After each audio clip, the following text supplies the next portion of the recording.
back there at M&T Bank Stadium, just off the Inner Harbor in Baltimore, Maryland. Today, we've got a good one on tap. It's the San Francisco 49ers and the Baltimore Ravens. Ladies and gentlemen, here are the Ravens.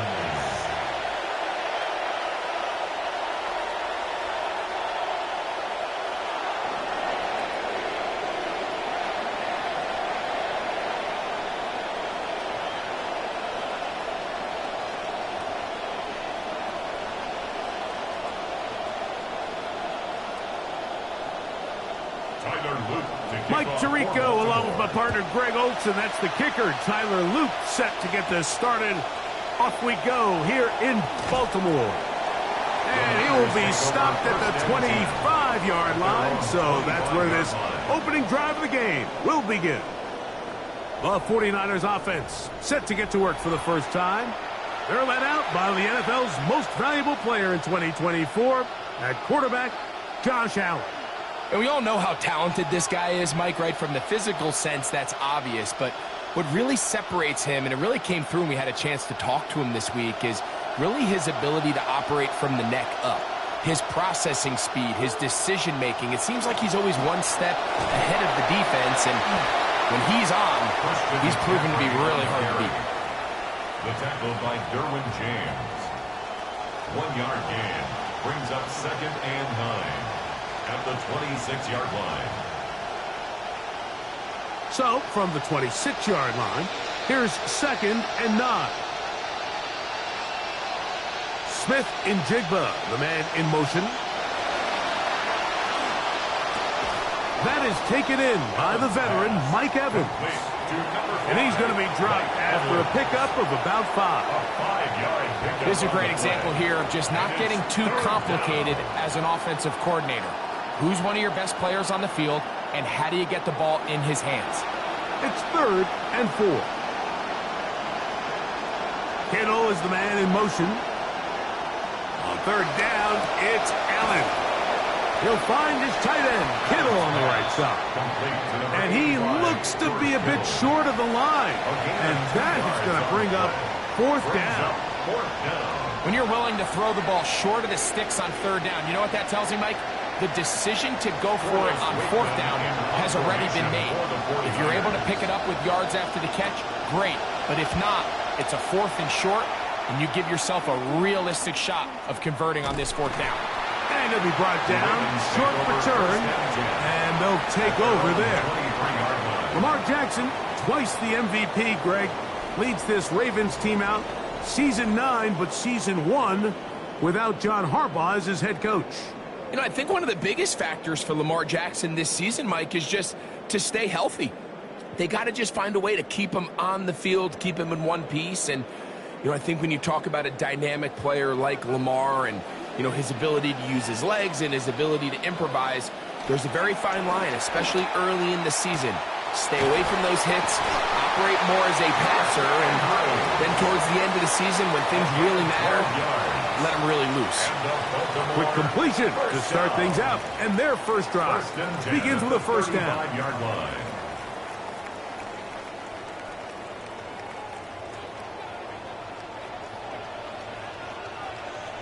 In motion comes Andrews. Now the first carry for King Henry.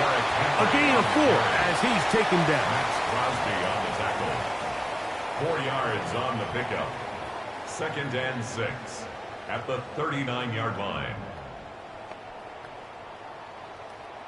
Ball on the 39. Here's 2nd and 6. On play action, here's Jackson. That one's incomplete.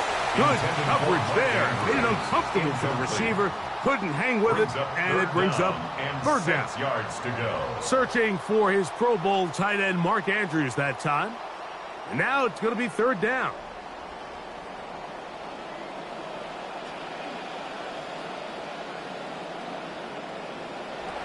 From the gun, Jackson.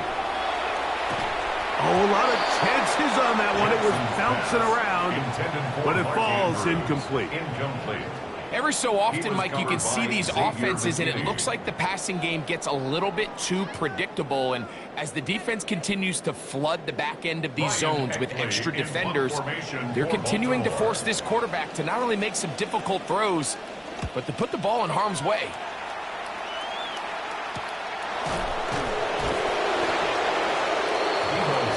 The Niners offense ready now for their second drive. They'll search for the first point of this game as they begin the drive on 1st and 10.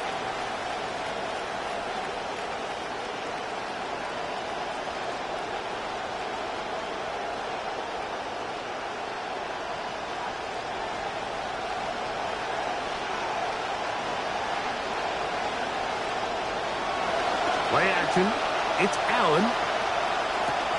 There's Evans. He's got it. And he's out of bounds. Up beyond the 25. 12 yards on the gain. That's good for a quick first down. It's going to take me some time.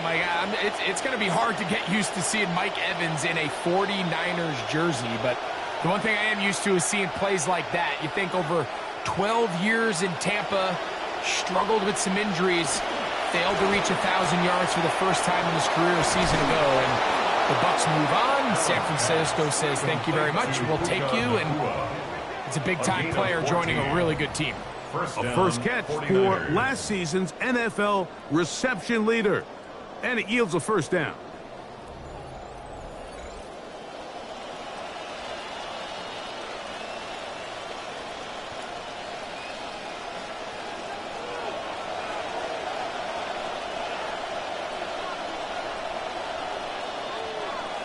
Kittle is the man in motion. On first down, Allen going up top for Evans. That is brought in. And he's going to be taken down, but there's a penalty flag back in the backfield. Is it a hold, or did they rough the quarterback? Yeah, and I actually think it's a really good call. I mean, these officials, they don't want things to get out of hand, and they are always going to err, Mike, on the side of protecting the quarterback. And you know, early flags are going to prevent future ones, and this time they get him for the late hit on the quarterback and puts this defense in a tough spot. Allen goes with a pop pass.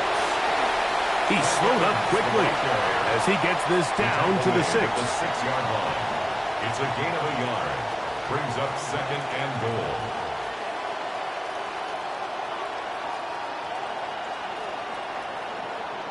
Here now, 2nd down and goal.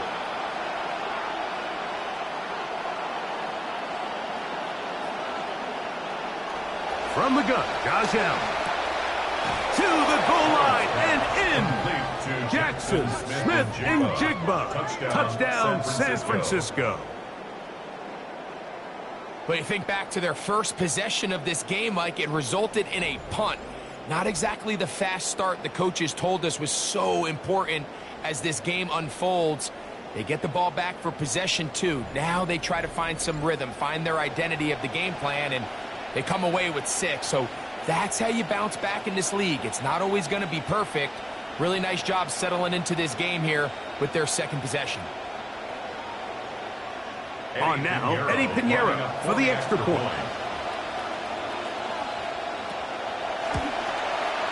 The kick is good. And the 49ers will take a 7-0 lead. Ravens nothing.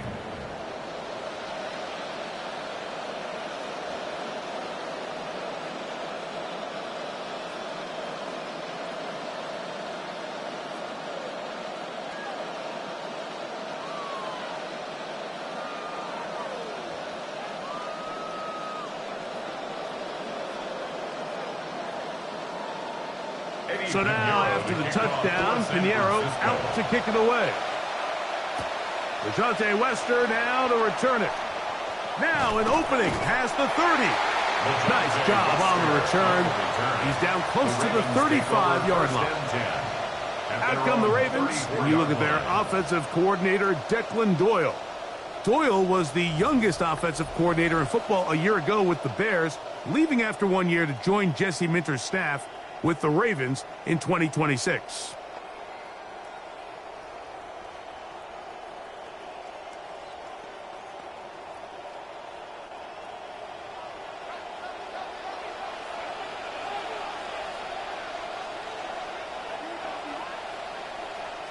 Jackson now to throw on first down.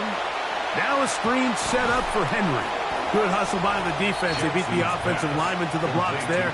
No gain on that screen pass. No gain on the play. It's a really good job defensively. The key is you don't want your defensive lineman to overcommit to rushing the passer, and you don't want your linebackers in secondary dropping too deep defending the pass. In this case, all three levels played disciplined, good football with good vision. And that's why they're able to stop him for no gain.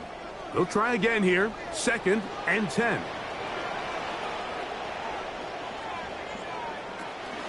They'll run out of the gun with Henry. And he'll push his way ahead for a gain of 2.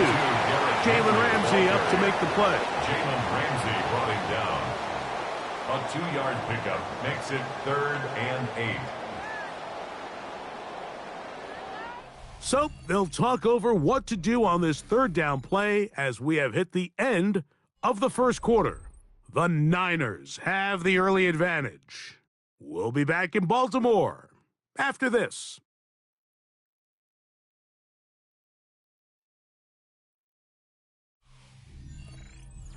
Raven football, quarter number 2 begins as they begin with 3rd and 8.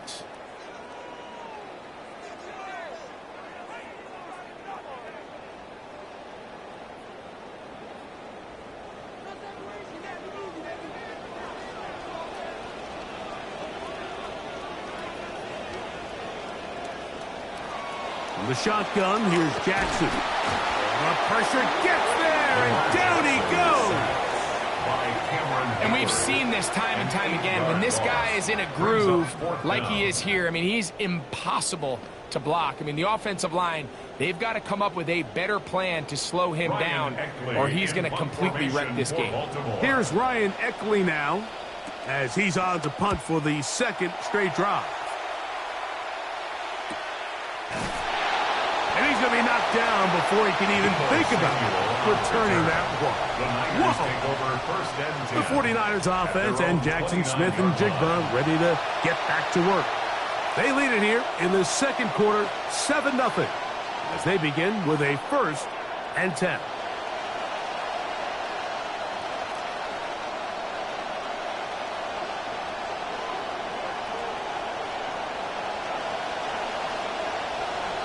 They'll run with McCaffrey to start this drive. And he'll look for somewhere to go, but the lanes are all closed up. He's going to wind up losing a yard. I can promise you that is not how they wanted to start this drive, Mike. I mean, to get blown up at the point of attack, there was just nowhere for the back to go on that run. Lost 1 on the last play, so now it's 2nd and 11. Looking to throw, it's Allen. Down the field, it's Evans. And they will bring him down on the other side of midfield. 23 yards on that pass play. First down, 49ers. First down.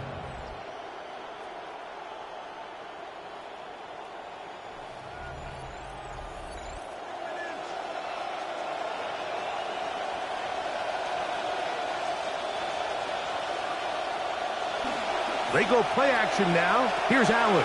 That's caught. Christian McCaffrey. They'll get about 4 here as he is taken down.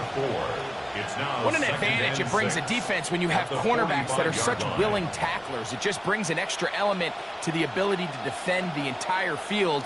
And this is a great example here why. Ball placed at the 45 for 2nd and 5.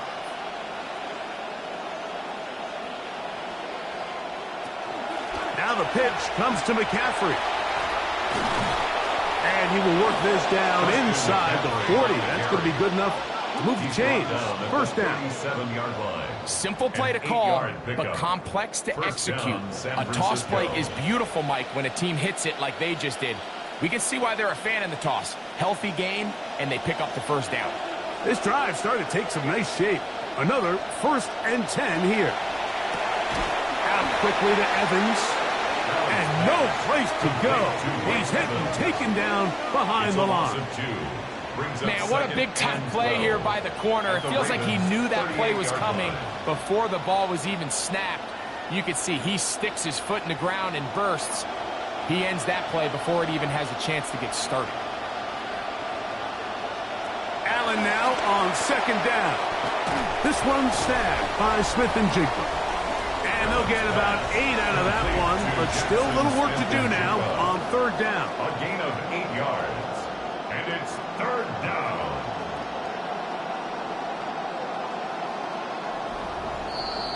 Two minutes remaining.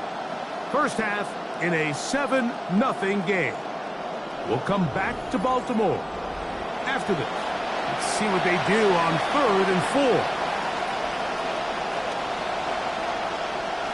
From the gun, throw here for Allen. He's got a man. That's Nacua, complete. And they are in great shape. He's taken down inside the 10. The 9-yard line. They've got it. It'll be 1st and goal after a pickup of 21.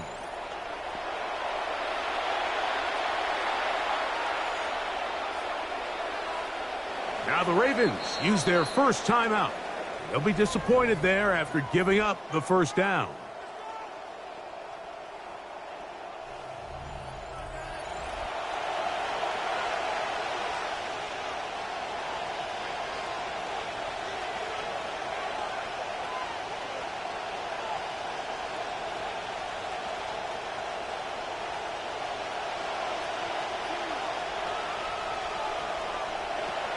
And they'll run here with McCaffrey. And he'll lose yardage here. The defense standing strong in the red zone. They drop him back at the 10. Now a timeout here by Baltimore. That's going to be their second. And they'll get together prior to the second down play.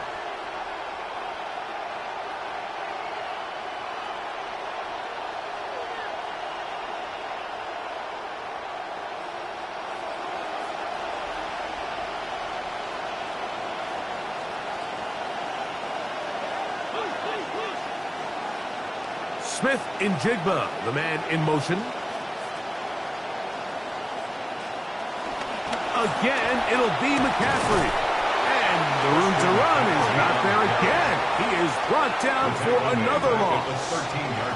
The idea here on second down is in the event you're unable to score, at least put yourself in a 3rd and manageable goal-to-go situation. But now after taking a loss, it really changes their approach here. And I think on 3rd and goal now, they got to put this ball in the air. Allen going to throw here on 3rd and goal. He's going to run out of time. They get to him and bring him down. The Ravens now going to use their final timeout, and they'll stop it with a tick under a minute to go until halftime.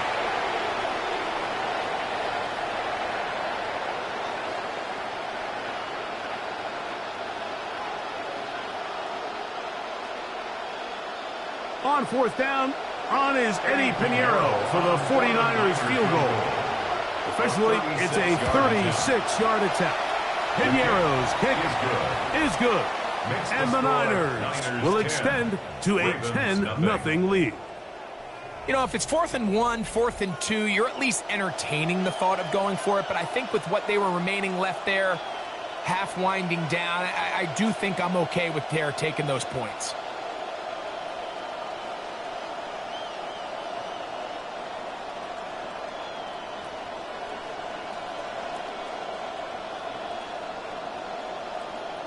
Still a little time. Final minute of this first half. We'll see if they can do anything with this kickoff that is coming their way. And he is stopped at 25. The drive will begin there. The Ravens offense going to take over here in the last minute of this first half. And nothing doing from the offense just yet. Down 10-0 as they come up with 1st and 10.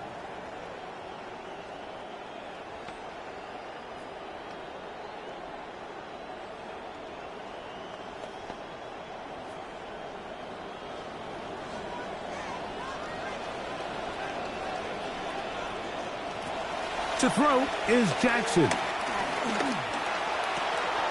Gonna get that complete to Jamar Chase. And they'll be set up now. Up past the 40 with that one. First time these two have connected this afternoon. And it'll wind up being a first down. 10 at the 41-yard line.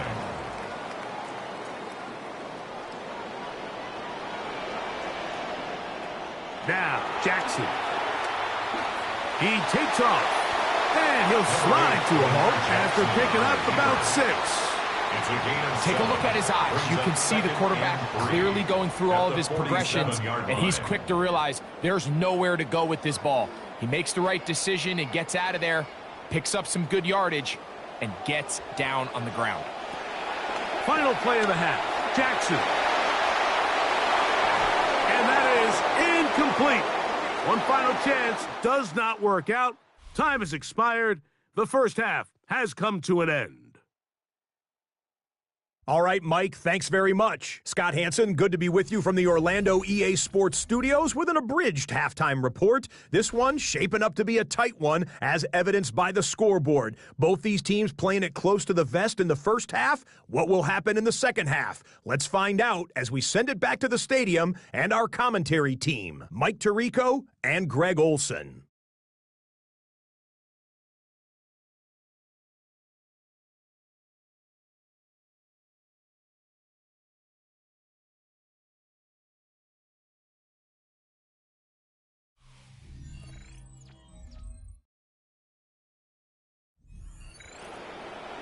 Scott, thank you, my friend. Back here on EA Sports as we count down to the kickoff of this second half.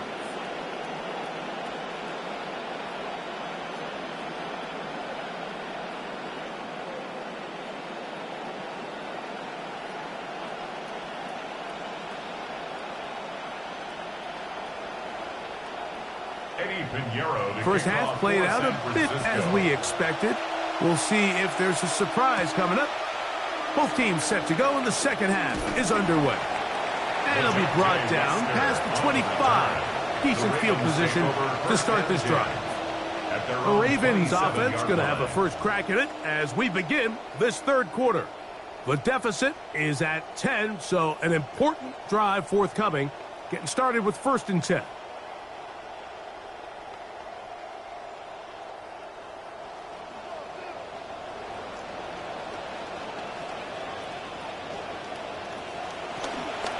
They'll pitch it out here to Henry. And he'll get forward for a couple. The terrific interior performer, Jeffrey Simmons on the stop. Nice job by the running back making the first guy miss, but it's the pursuit by the entire defense. Even though he doesn't get him down on his first try, the rest of his guys are all rallying to the ball, and they bring him down for a short gain. Jackson now on 2nd down. Passing right side, and Chase has it. And they'll be set up now. Up past the 40 with that one. Trying to claw their way back into this one, and that'll help. It's a first down. Whatever they've talked about in the locker room at the halftime break seems to have worked. They've come out with a new established energy. You could see it when they took the field. Now this offense seems to be building on it, because with that chunk play, just a little bit of rhythm that they can build off of. They got a long way to go to get back into this game, but so far off to a good start. And they get this one across midfield to the 47-yard line. Trying to claw their way back into this one, and that'll help. It's a first down.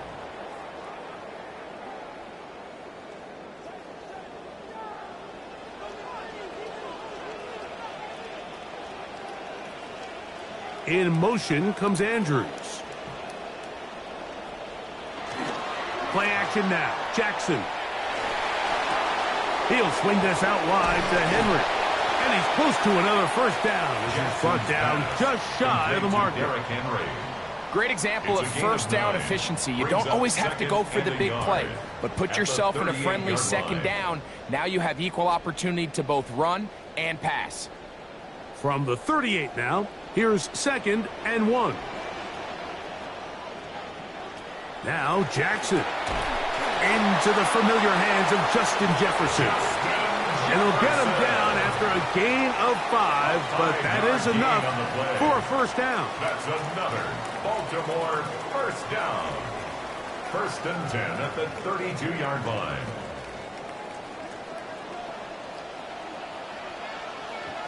They bring Chase in motion.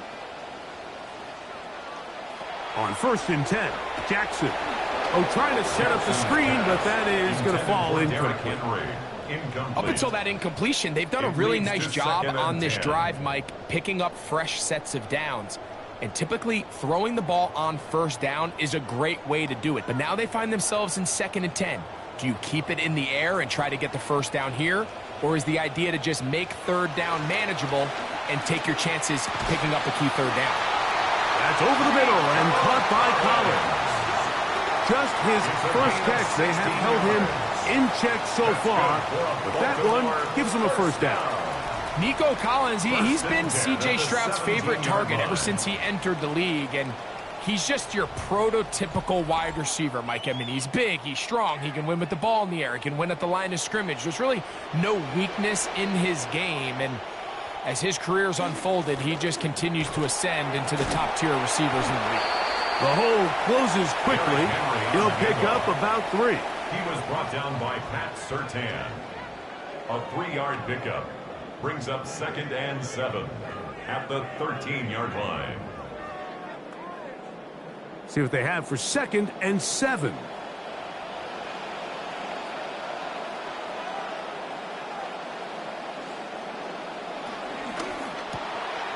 A quick slant taken by Chase. And this drive's going to continue. He's taken down. They are set up with 1st and goal. We hear the term RPO so often, Mike, and it continues to kind of trickle its way into the NFL. But remember, it's a lot different in the NFL than it is in the college game where it's a lot more prevalent. The lineman cannot go downfield. So that quarterback has to make a lot of really fast snapshot decisions, or else it's going to lead to a penalty or him holding on to the ball too long. So it's something that teams want to implement, but maybe not quite to the level that we see in the college game.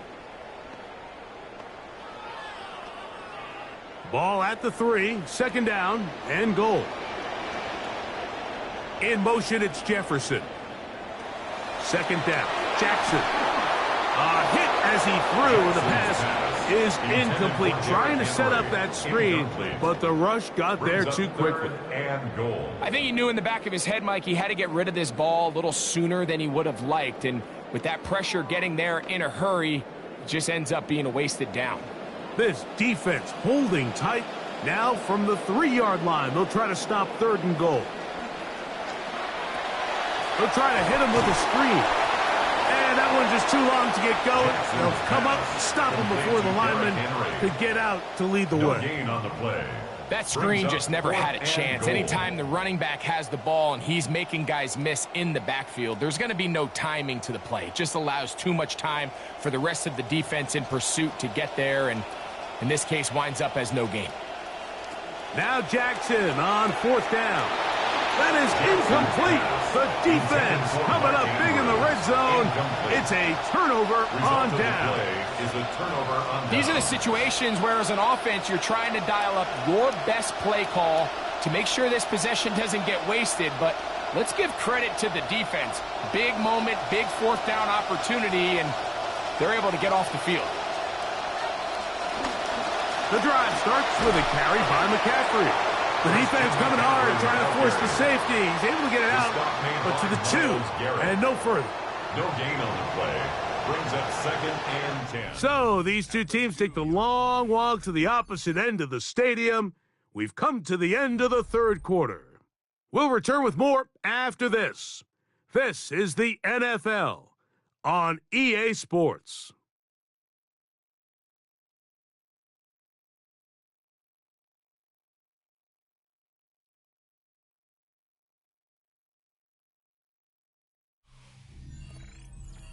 They'll try again. It's 2nd and 10. On to the 4th quarter we go, and it begins with a McCaffrey run. He'll manage only about 3, so it will bring up 3rd down. A 3-yard gain on the play brings up 3rd down.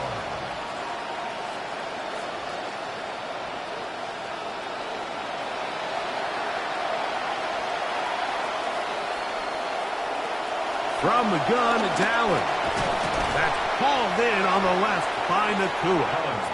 And he'll try to get to the marker, but he's going to wind up a yard or 2 short. I think this is one of those plays that when the ball carrier watches this back in the film room tomorrow, He's going to be a little frustrated with himself. If he could just have made that one guy miss, he picks up the first down. Instead, he gets brought down short of the sticks. And now they got a fourth down decision to make. Waitman now on to punt. Kick is away. This will be returned from the other side of midfield. And it's a good return here. He's going to set his guys up with outstanding field position. So here's the Baltimore offense getting set for their next drive. They can get back into this quickly now. Very short field ahead. It is 1st and 10.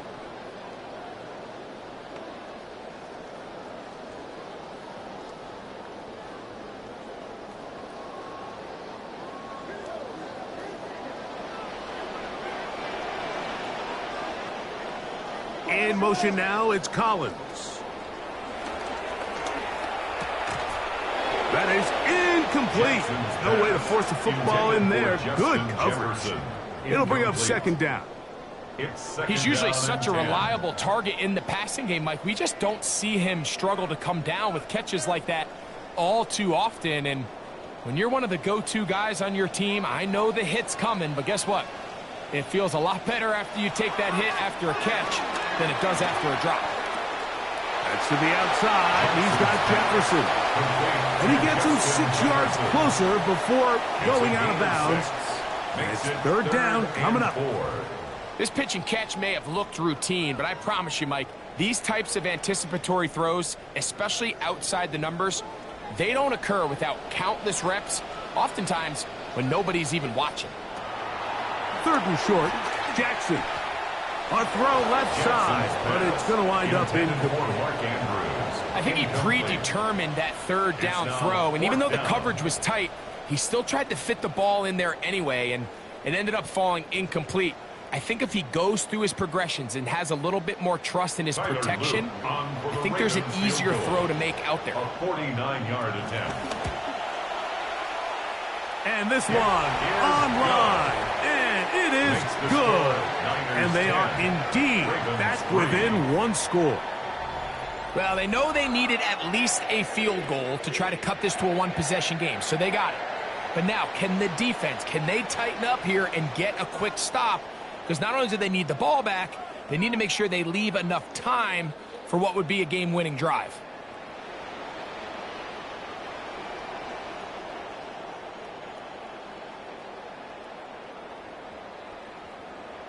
So the field goal makes it a 1-score game here in the 4th quarter as they kick it away.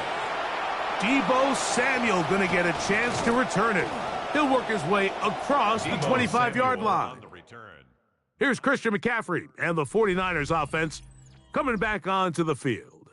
And really, he has not produced a whole lot of highlights as we thought about coming in that he could be a featured back in this one. Instead, no running lanes, no room to operate, stuck at the line of scrimmage, and generally taking this offense out of its flow.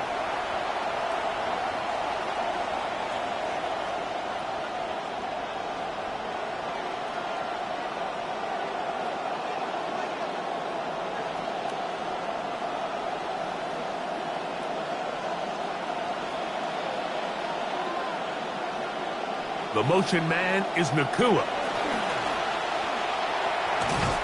And this will wind up a Niners 1st down as he gets past the 35 to about the 37. I like the change of pace. The idea that you want to keep the ball on the ground, but you don't want to do it in the traditional sense of just turning around and handing it off to your running back. So this time, they give it to the wide receiver. They get him in space, get the ball in his hands, and he turns it into a solid game. Allen going to make the read and hold on here. And they'll have it across midfield down at the opposing 46-yard line. 2 plays, 2 nice pickups to start the drive. This one a gain of 18. It's the combination of size and speed that really differentiates Josh Allen from the rest of the quarterbacks in the league. So it makes a lot of sense that they're going to get the ball in his hands as often as possible. And we just saw why there. And not much there. Good defense. Held to no gain. And now the defense is going to take their first time out. Remember, they get an extra one built in with the 2-minute warning coming up momentarily.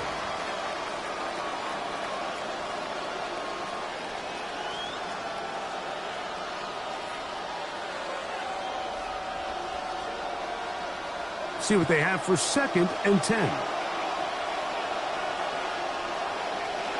So now they'll throw it with Allen. Nacua snags it over the middle. And they bring him down, but not until they get inside the 30-yard line. The defense uses its 2nd timeout here, and don't forget, clock going to stop when we hit the 2-minute warning as well.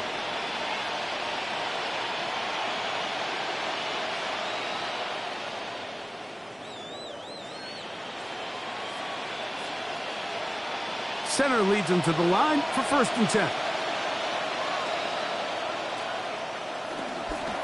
Now, a handoff to McCaffrey. And he'll get forward for a couple. It's 2nd down. And 3rd and final timeout taken by the defense, so the 2-minute warning, the only clock stoppage they have left.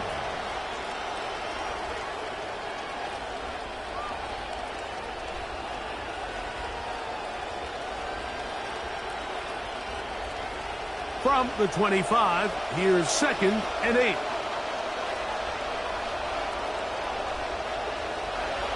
They run once more with McCaffrey. And he takes it down to the 15-yard line. It's a gain of 10 yards. It's good for a Niners 1st down. 4th quarter, you find yourself protecting a 1-possession lead. It's a fine line, Mike, between do I keep the ball on the ground, continue to work the clock, or stay aggressive, try to extend this lead to a multiple possession game. That's the balance this play caller is dealing with right now.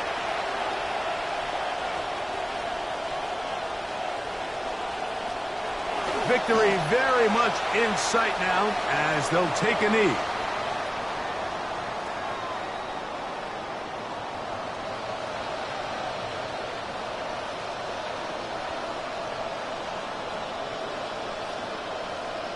Second and 10.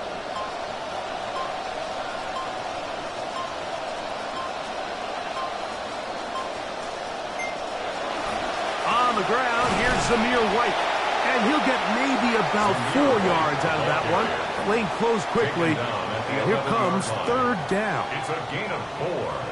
And it's 3rd down.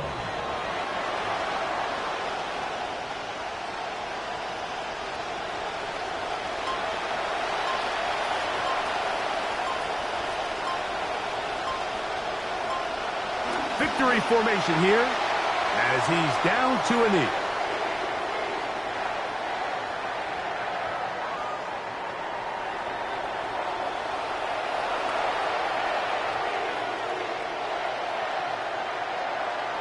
So, here's Eddie Pinheiro in a big spot. This to make it a 2-possession lead. And this one right down the middle. It's good. And that could be big. They now take a 2-score advantage.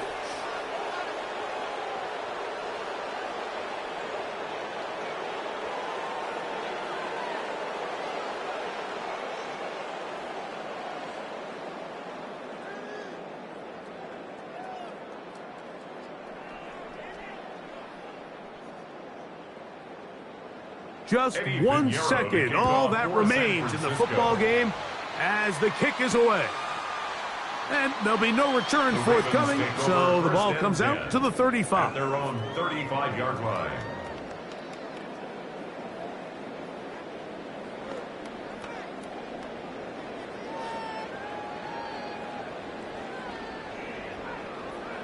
They'll come up for 1st and 10.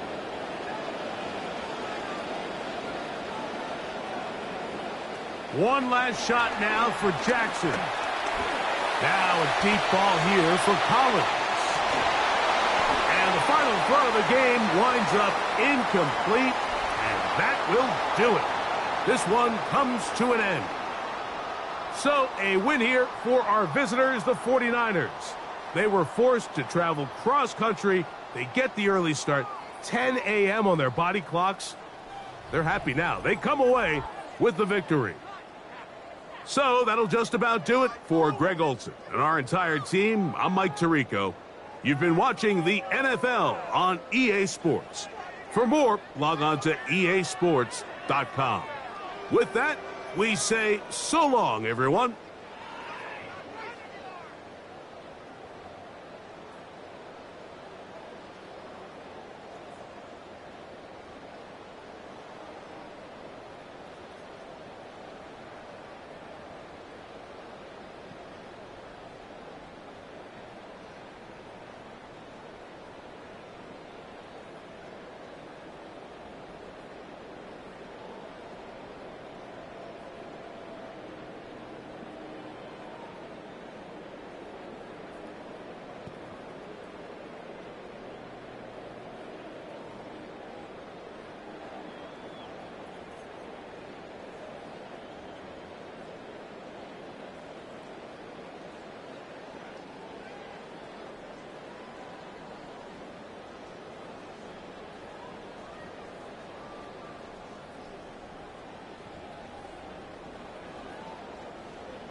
Dating back to their days sharing Candlestick Park with the San Francisco Giants.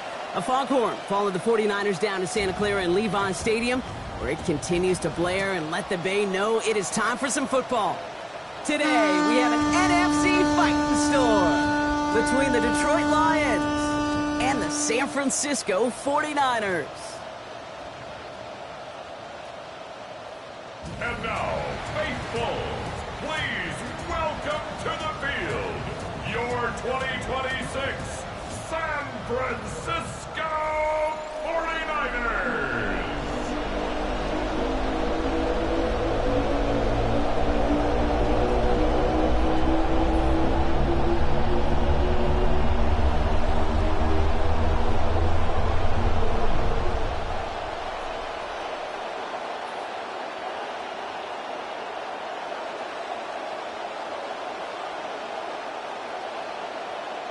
Jake Bates now ready to get this one started. And we're off from Levi Stadium. This return starts at the 5. And he's brought down just beyond that 25-yard line. So here come the 49ers for their opening drive. And at the helm for them, the perennial MVP contender, Fireball Zone, Josh Allen. Look up game changer in today's NFL, and you see Josh Allen right at the top of the list. Really, one of the only guys in the league who can make the play with his arm or with his legs in just about any situation. The guy is a game changer. So their offense out now to get this game started. It's 1st and 10. Slot man motioned over. Here's the first carry for Christian McCaffrey. Well, maybe the rest of the game is going to be headed in the proper direction, Brock, but their first play winds up going backwards. Man, some of these middle backers are so impressive these days, Brock. No problems at all for him to range downhill and cut that play down behind the line. Kind of the calling card of the position played today. They're not as big as they once were, but boy, can they run. As you said, whether it's downhill or sideline to sideline like that. Throwing on second, Allen. Finds Smith-Njigba.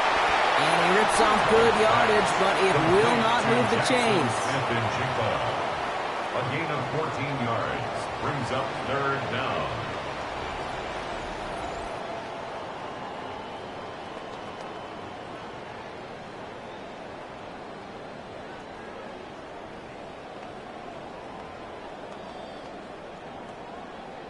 All plays on the table here for 3rd and 3.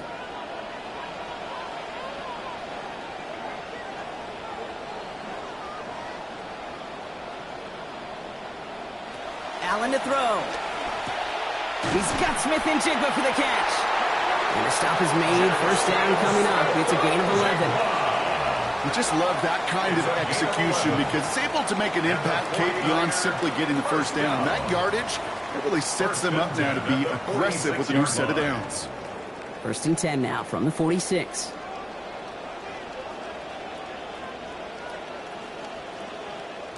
Here's Allen. That's on target, Puka Nacua. And the hit arrived shortly after that football did, but he hangs on for a gain down to the enemy 44. They come through with a nice gain of 10 and a 1st down. Nice to see that connection, that chemistry working between the two of them. Markers are reset. Here we go. Ball at the 44. Now Allen. Nacua's got it again. They get a lot out of this play. 21 yards before the tackle is finally made. And that is a San Francisco 1st down. That's just some smart football out the gates right here. That is just a ton of practice reps and time on the field together, time on task, as I like to say, because they throw it underneath on the previous play, and that time they're able to open it up for even more.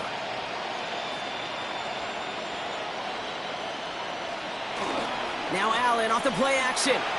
Throw left side, complete. And stopped at the 1. All right, so they're going to have to get that final yard. They're going to have to earn it. 1st and goal. Tight ends will eat up every one of those opportunities to show and prove they could be chain movers as well. Even as they get more and more recognition in this league, they're still constantly working to prove that they're playmakers too. McCaffrey. Can't push it across. They make the stand. Looks like they might have stopped him a little bit behind the line, too. Oh, so aggravatingly close to his safety on that one right there, Kate. Just a matter of a foot, and they could have had some points on the board defensively. Trying again from the 2. It's 2nd and goal.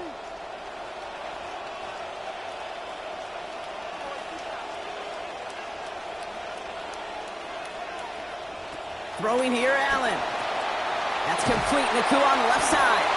And no shot at getting upfield after making this catch, so give him 1 on that short completion. You know, Kate, over the years, I've heard defensive coordinators say, hey, you got to earn the right to rush the passer. You got to earn the right for me to call blitzes. And when you call a blitz and you don't get home and you don't hit the quarterback, you've earned nothing. Only need 1 more yard on this opening drive. Here's 3rd and goal. McCaffrey trying to punch it in. And this is going to end behind the line. A great stop down in close. So let's see if they want to risk it now on 4th and goal. It's after plays like these, Kate, I love to study the body language. What is that offense doing after getting stuffed inside on a run like that? And more importantly, how much does it energize that defense? All right, they're going for this. I like this being aggressive from the get-go on their opening drive.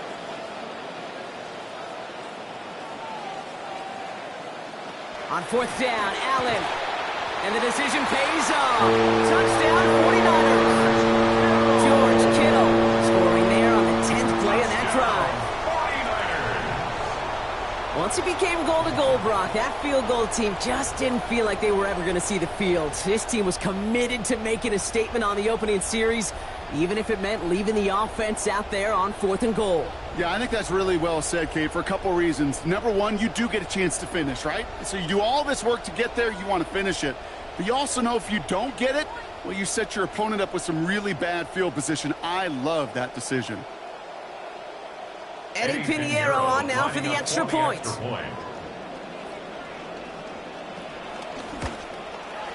This one splits the uprights. It is good. And that's good for a 7-0 lead. 7, Lions nothing.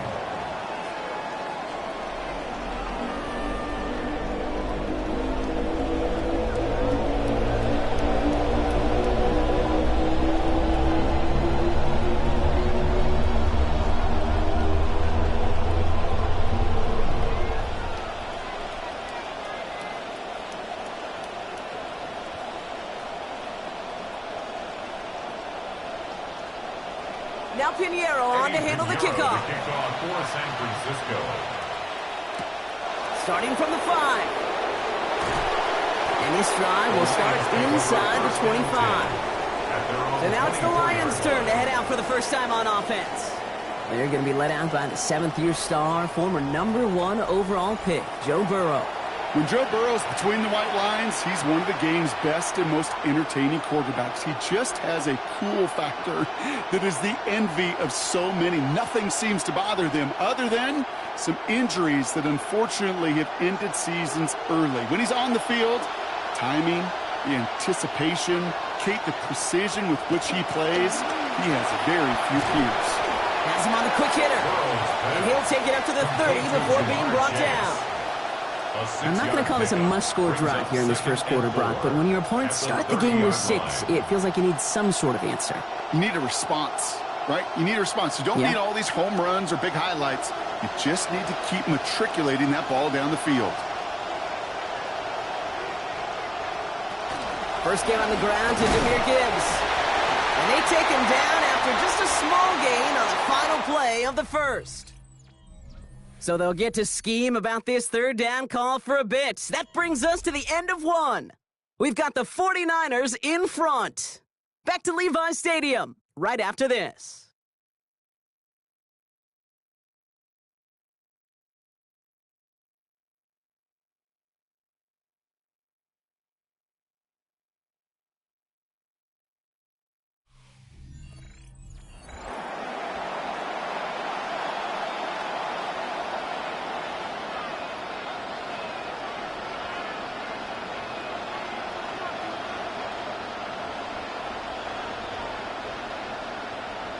Back and beginning the second quarter. Lions in possession.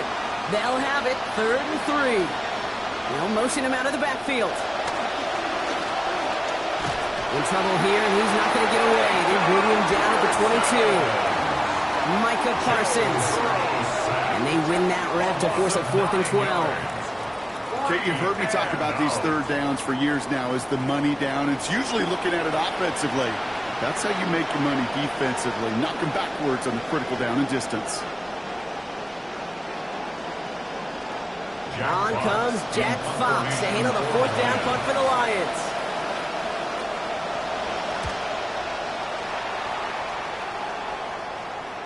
And that fair catch brought in just beyond the 30-yard line. The Niners take Second over drive coming up for this 49ers offensive unit. And so far, they've executed exactly how they drew it up, Brock. Early lead, no points allowed, and a chance now to seize control of the game on their second possession. And, Kate, generally, offenses love to script their first 10 to 15 plays. Well, this entire game script is playing out just the way they want to. 1st and 10 from the 32.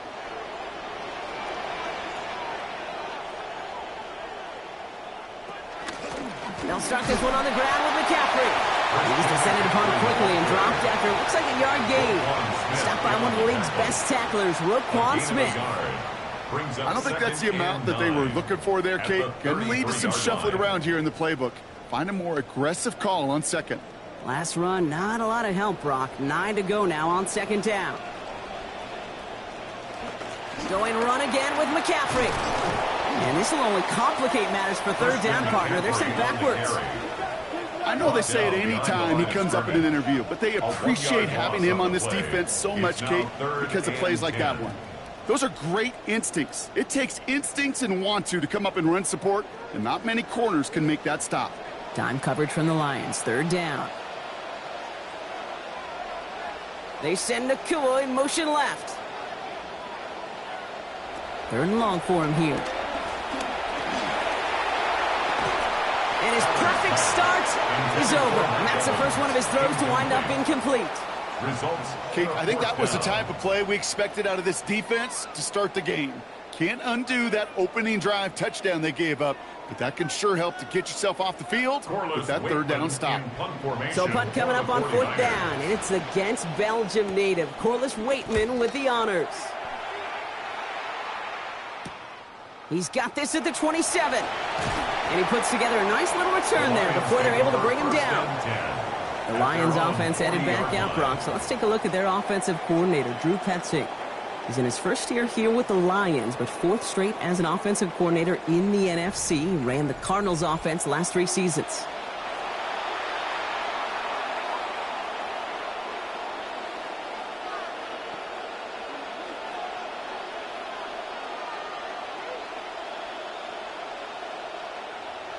Good field position for the Lions here as they head up to the line. First and 10.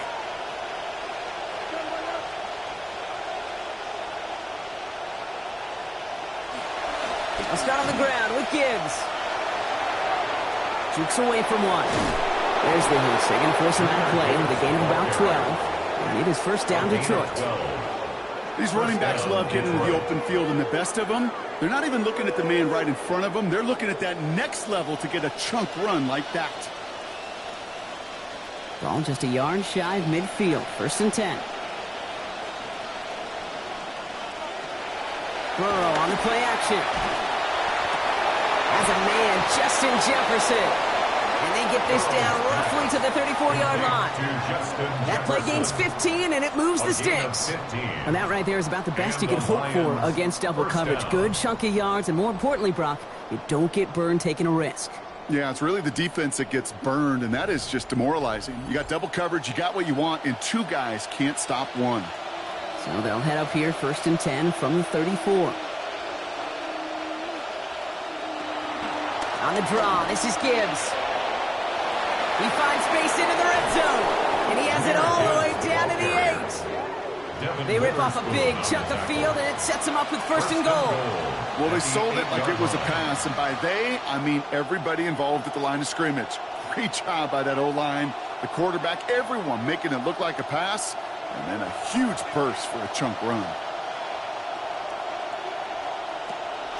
They'll run Pacheco. And that right there is the start of what could be a goal line stand. They hit him for a loss on first and goal. Xavier McKinney on the tackle. It's a loss of 5. Brings up second and goal at the 49ers' 13-yard line. Quite a defensive battle, Brock, that we have got so far as we've reached our 2-minute warning.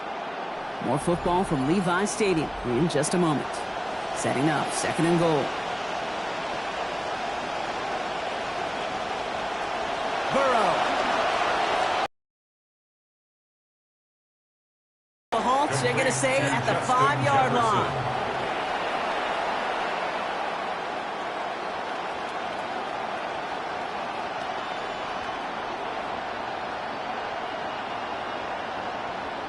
We get a timeout here taken by the 49ers. That's going to be their first. And they'll take a moment to ponder what the call is going to be on third down.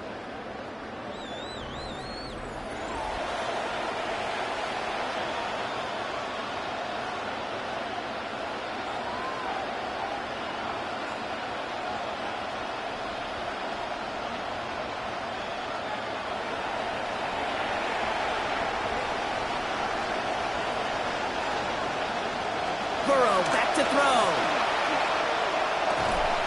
Firing end zone, and this is hauled in. Touchdown, Detroit. Sam Laporta from 5 yards away. Well, we all know that he's somebody they like to have working down near the end zone, Brock, and there is so many ways they know how to use him down there. Yeah, things are constantly different down there when you're trying to defend him, which is what makes defending him so tough, borderline impossible at times. He can make the smallest little tweaks to his route just like a receiver would, and it's a totally different animal, a nightmare for these defenses. Now it's Jake Bates for the extra point.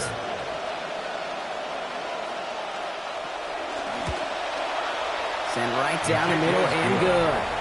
And that ties things at 7.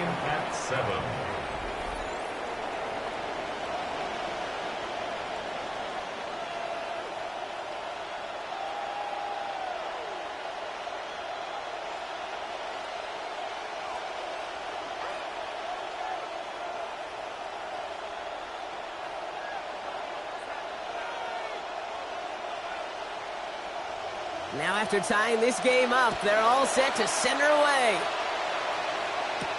Fields this one at the 3. He's brought down at what looks like the 24-yard line. The 49ers back on offense and set to take over. They were only on the field for 3 plays their prior series, Brock. Let's see what changes they make to take over here.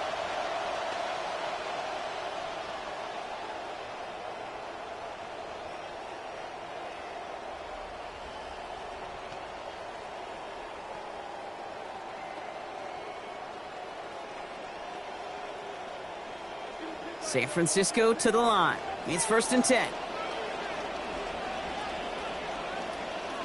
Allen setting up to throw. Finds the in route, complete. And he'll go down after pushing this up to the 29. This is one of those kind of win-win situations. Both sides feel good. As an offense, I get a completion. I get a win. As a defense, I keep everything in front of me. I make the tackle for a short gain. I get a win, too. Sometimes you can get to win-win. So 5 on the catch, 5 still to go on 2nd down. Allen looking to throw. Makes the grab in bounds, left side. And this is going to be run out of bounds. Play goes for about 16 before he stepped out. And that's going to be good for a 49ers first down. Sure seems like he knew exactly what he wanted, and he's got it, going right where he wanted to with the ball off the snap. 45-yard line. 1st and 10 now for Allen. Starting off sharp, 9 of 10 throwing the football to begin this one. Completes it again to Smith-Njigba. And he gets back to the line, but no more. And the defense was all over that throw, able to stop it right at the line. They could smell that one coming, and they sniffed it out in a hurry. San Francisco calls it 2nd timeout. And they still have 1 in their pocket for what's left of this half.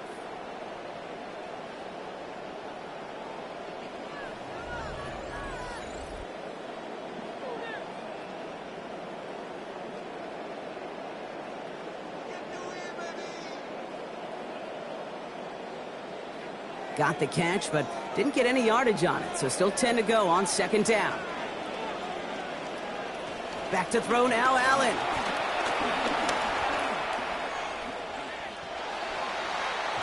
No place to go, so he just threw it away.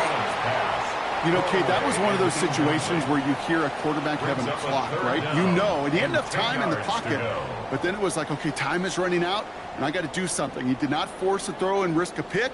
Instead, he just got rid of it and cut his losses. No connection on the last play, and out 3rd down. Allen. Got a man, this is Evans. Taken down finally to curtail the damage, but still 22 yards on that pickup. And it will be 1st down, 49ers. And the 49er first down. 1st and 10 at the 33-yard line.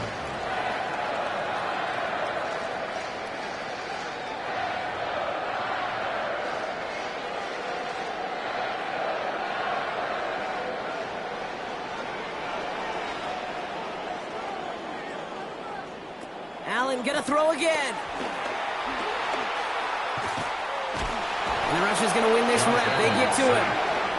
And it's Chris Jones. It's a 10-yard And now it's going to be second and 20. Defense's first sack of the game, kid. We can now see some of the negatives, the trade-offs of his great running ability. When he tries to create, well, he can find himself going backwards, and in this case, for a really big loss. Second down. Here's Allen. He puts some air under it, deep down the left. And his final shot of the half will not connect. That falls incomplete. No time remaining in our first half. So we're all knotted up here at the half, Brock, as we send this over to our buddy Scott Hanson, who's got our halftime report. Scott? All right, Kate, thanks very much. Scott Hanson here with an abridged version of the halftime report. Both offenses still trying to find their way. Tight competitive game, though, as we are tied at the half. To find out who will come out on top, let's rejoin our broadcast team, Kate Scott and Brock Heward.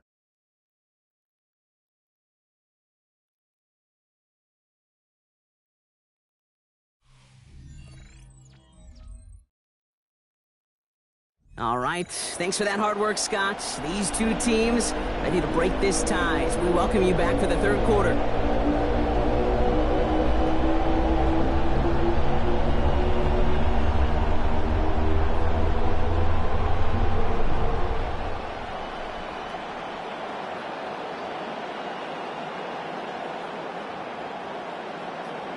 Something's got to be the difference maker here in half number 2. We'll see what it is as we're off and running once again.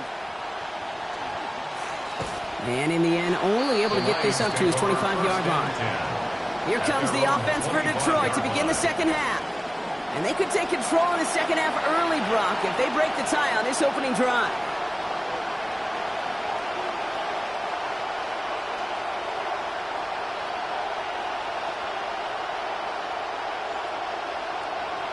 The Detroit offense to the line.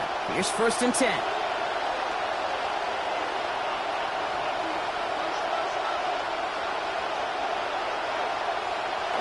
A give to Gibbs to start the third. And they blow up the opening play of this drive. Love the aggressiveness from this defense. Stay on schedule.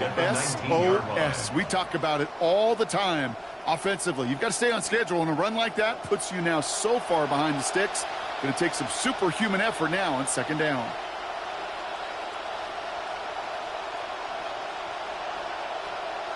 All right, here we go. Second down.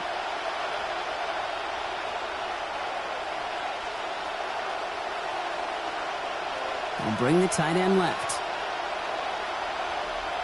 A second down throw from Burrow.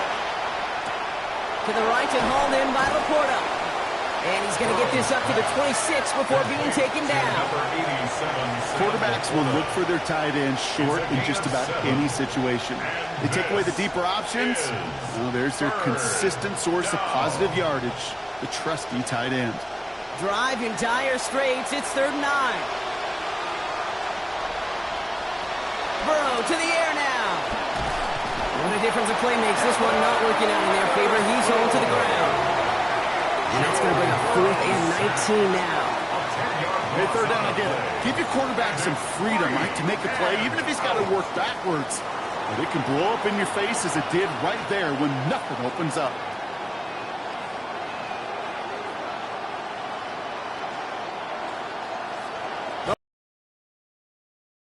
After that drive went backwards, he's going to send this one forward.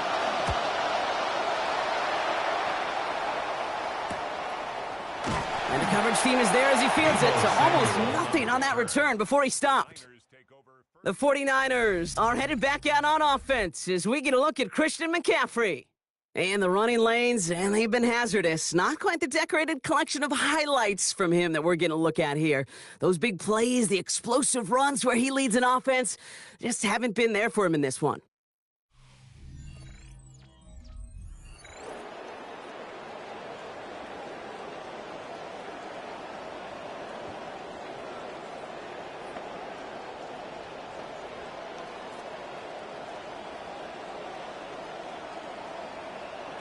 The 49ers find themselves in a great starting spot here. 1st and 10 coming up. Play action now with Allen. Searching for somewhere to throw, well behind the line. And he can't hang on. The catch was there for him, Brock, but his hands took that one off, so the incompletion means it's second down. Brings up second and Even 10. the best of them can be hurried into a throw before they're ready, and that pressure just messed up all the timing, the rhythm, and the clock of the quarterback. Incomplete pass on first down, so still at the 40. It's second and 10.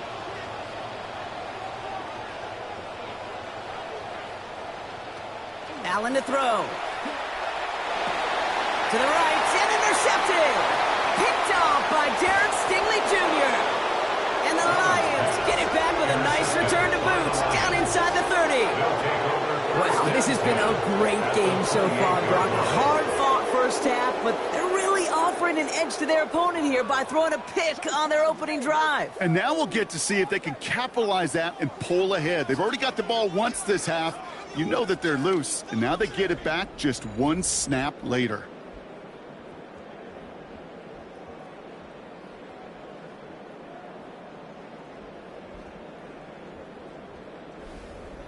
The Lions getting ready to return to the field.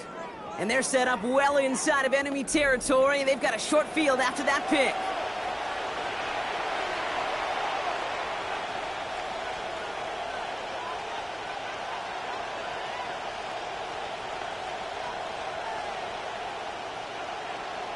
All right, Lions just about ready. First and 10.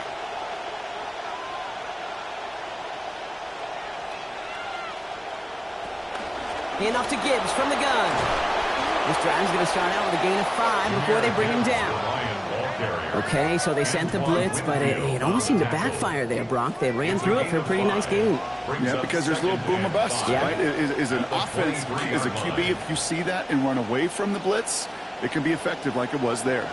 First down run, nabs him 5, now second and 5. Another one for Gibbs. And they're in there to take him down after a gain of 12. And that's going to give the Lions the first down.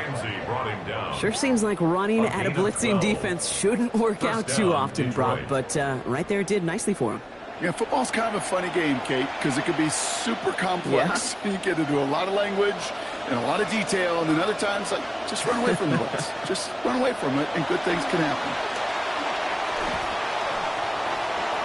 And he just hucks this one away. Wasn't going to risk a throw or force something. It brings up second down. Had a man in the area, Brock, but correct me if I'm wrong, I don't think he was trying to hit him there. It looked like he was just getting rid of that football. Now, I'm not going to correct you. You're right. And that's really a compliment to this defense. You saw the guy. He had his man, but the coverage, well, it was too good, and he didn't trust that throw. Burrow on second down. Brought in. And they bring him down at the 7-yard line. Well, that right there is the definition of putting it where only your guy can get a hand on it. What a tremendous play to bring in a throw that not a lot of receivers could get a hand on.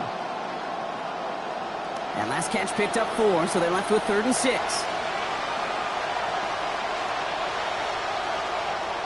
They send a man in motion. Here's Burrow.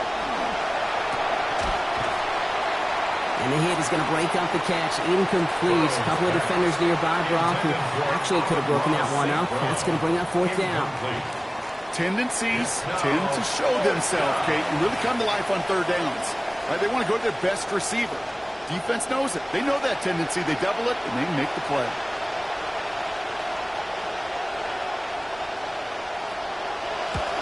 Bates' kick is up and good. And that's going to break our tie and give them a 3-point advantage. I never saw a play script that ended with a field goal. It was always a touchdown that you wanted. But that's 3 points, and it's enough to give them the lead.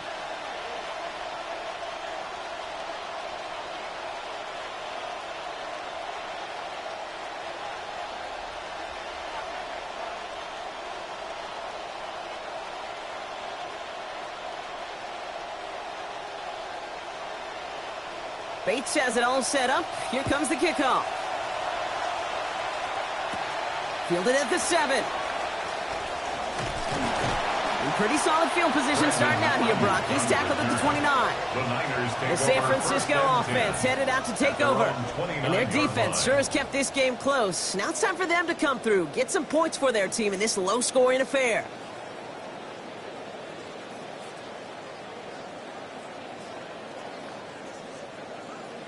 49ers to the line. 1st and 10.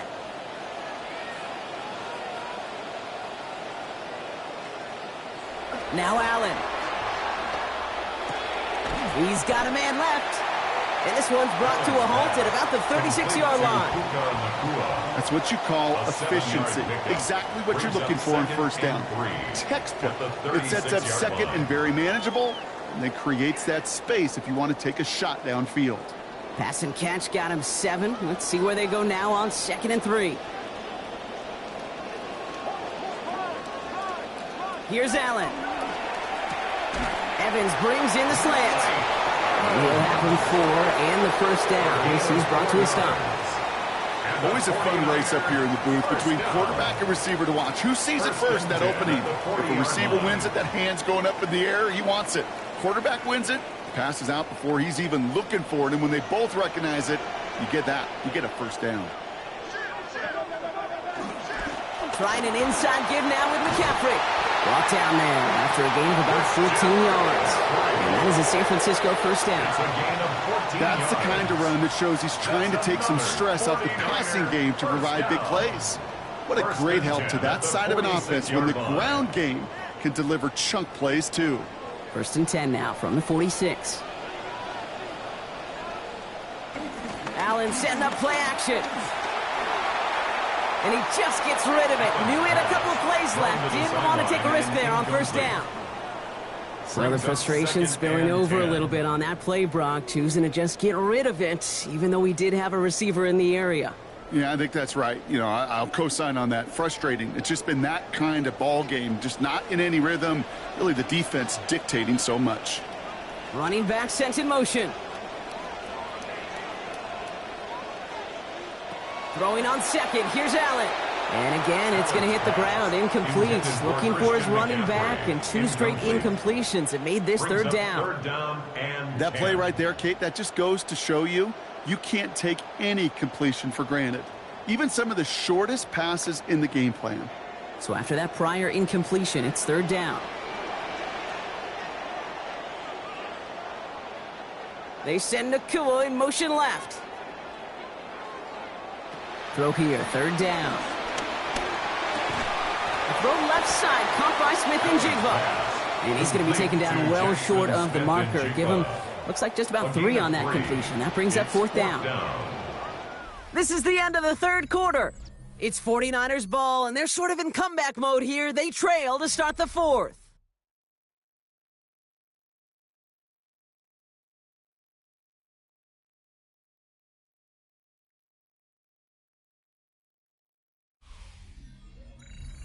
They'll bring out the punter here.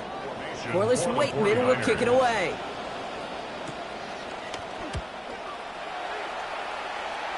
So this one goes out of bounds inside the 20, but not by much. They're giving him the 18-yard line. The offense headed out now for Detroit. And it has been all about these defenses so far, Brock. Even into the 2nd half, we're still waiting for one of these offenses to take charge. Yeah, what you're feeling, these defenses are making every yard tough, every 1st down tough, every series tough. And offensively, yeah, it's time to toughen up and maybe more importantly, sharpen up. The Detroit offense to the line. Here's 1st and 10.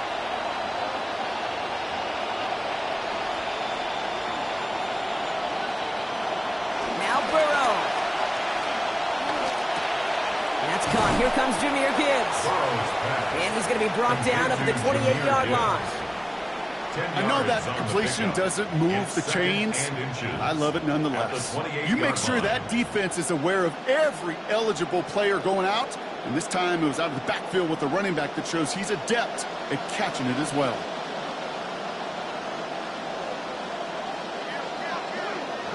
They're to pass now on 2nd down. Jefferson brings it in on the slant. They bring him down, but we all saw how that one looked, right? There was a face mask involved, and the flag is out.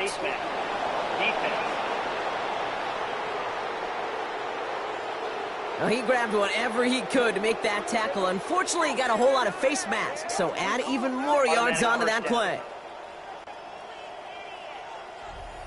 So thanks to that personal foul, it is 1st and 10.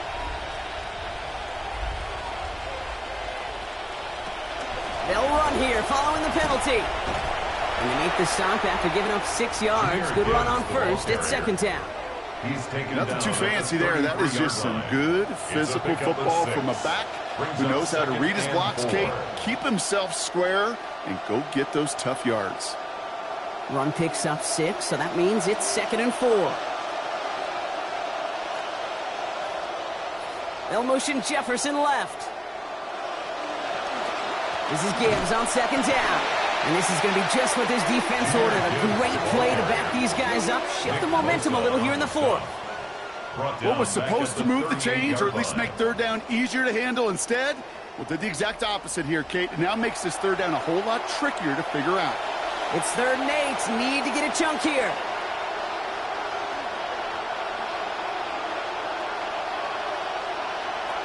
Burrow. Taken in by Chase, left side. And he's close, but they say he did not get there. It's going to be 4th and maybe a yard. You can earn your money in the NFL in all sorts of different ways, but defensively, in a league where you're just not hitting as much in training camp, you're not tackling as much as they got to in the old days, when you can make a play in the open field, keep it short like that, I promise you some money will follow. Running for it, here's Gibbs. And he's going to have them the first down. Took a chance, got the couple of yards needed, and they're staying out there. We get a timeout here taken by the 49ers. That's going to be their first. And they still have 2 to work with in this final quarter.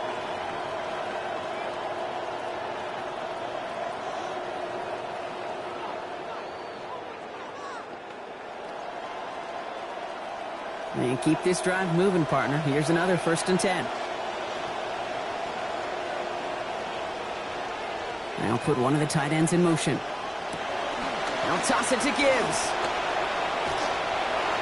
Still has room inside the 15. And he will get this to the end zone for a Detroit touchdown. Jahmyr Gibbs, 29 yards. Kate, that's just simply the difference-making edge that these elite running backs bring to you.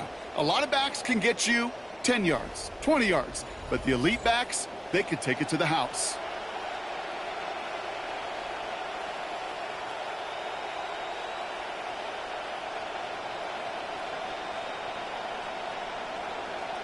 Bates now for the point after.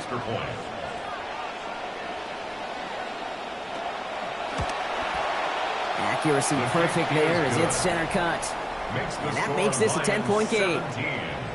49ers 7.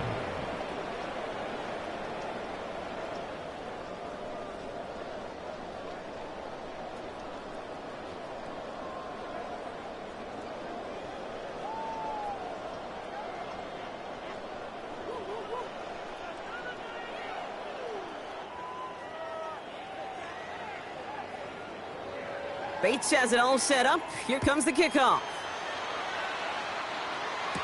Samuel now to return it. Shoves him off. And he's brought down just inside the 25.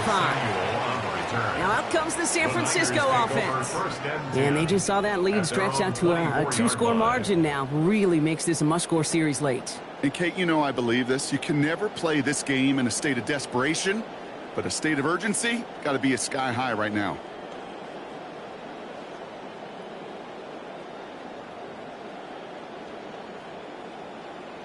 San Francisco to the line. It's 1st and 10. Backfield is empty as they motion him out right.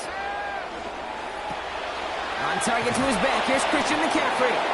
And he's brought down at the line. He specializes in salvaging broken plays out of the backfield, but even he couldn't get anything out of that one, Kate.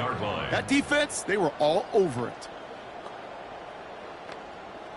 Got the catch, but didn't get any yardage on it, so still 10 to go on 2nd down. Allen looking to throw. Finds Smith and Jigba. Looks like about 7 on the completion before he headed out of bounds. 3rd down coming up. That's a gain of 7. Makes it 3rd and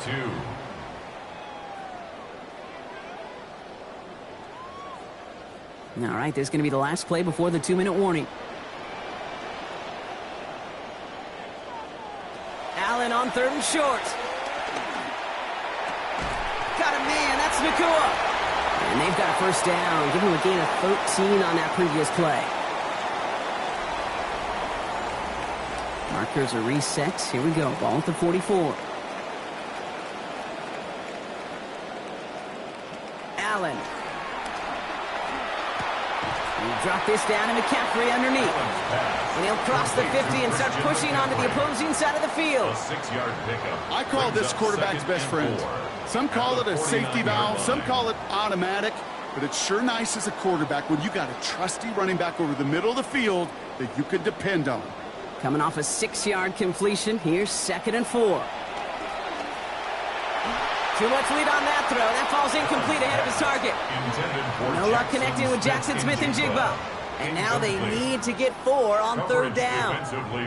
It's important situation stuff right here, Kate. This is now, well, more important than the score is to get this first down. And it might mean throwing over the middle field and using one of those 2 timeouts you have left. To throw. And he's going to be taken down back across midfield at the 49.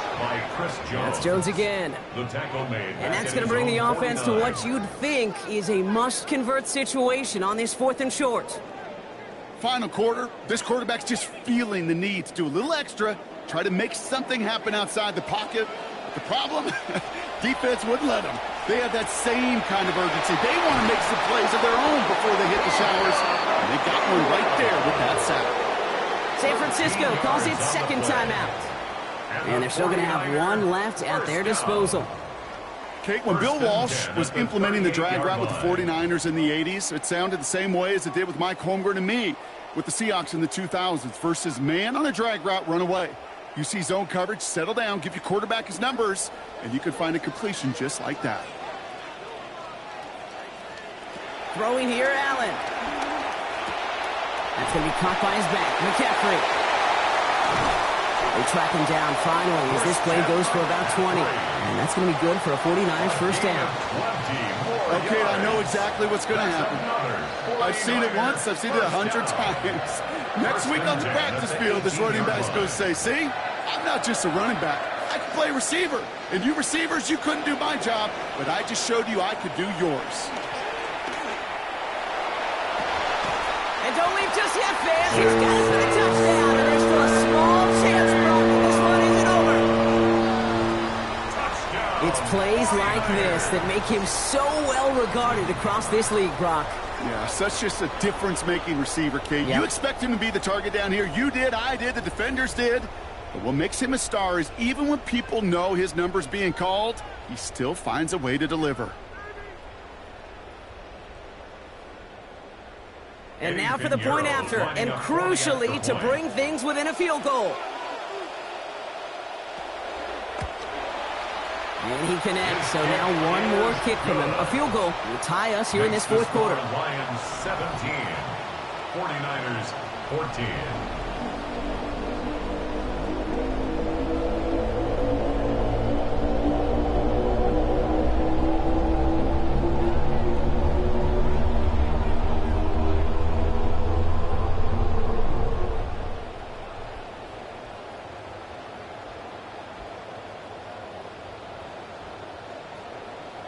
Down inside 30 seconds now. Their hopes resting on finding a way to get this football.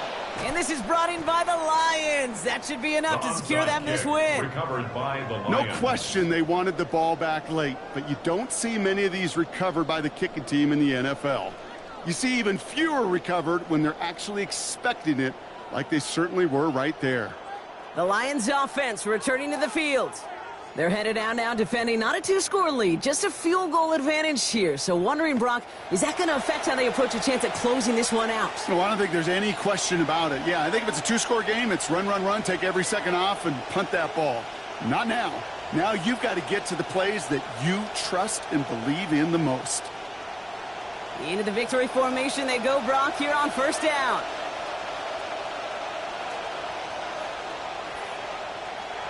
With the win in hands, they'll take the knee, let this clock run out. So the Lions get the win on the road. This is the type of game everyone was hoping they'd see when they entered this stadium, Brock, you and I included. A close one that went all the way down to the final whistle. And, Kay, this is one of the bigger adjustments a college player has to make to the NFL. In college, you get a lot of blowouts. The NFL, every game you get calloused because you know more often than not they'll be like this, a one-possession game that's not about how you start. It's all about how you finish. So for Brock Huard, everyone here on our great crew, I'm Kate Scott, and this has been the NFL on EA Sports. It's a win for the Lions, as we'll see you next time from Santa Clara.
EA Sports coverage of the NFL brings us to the City of Angels, Los Angeles, California. Coming up, we got a good matchup on tap here, as it'll be the Philadelphia Eagles taking on the Los Angeles Rams. With Charles Davis, as always, I'm Brandon Gaudin. Charles, you talk about storylines in this one. I think it begins and ends with our two quarterbacks, certainly two of the best in the business. And nowadays, I don't think you can get by for long periods of time without a top-flight quarterback. The way the game is played, with all the responsibility he has and how the game flows through him, if he's not on the top of his game, your team's not going to benefit at all.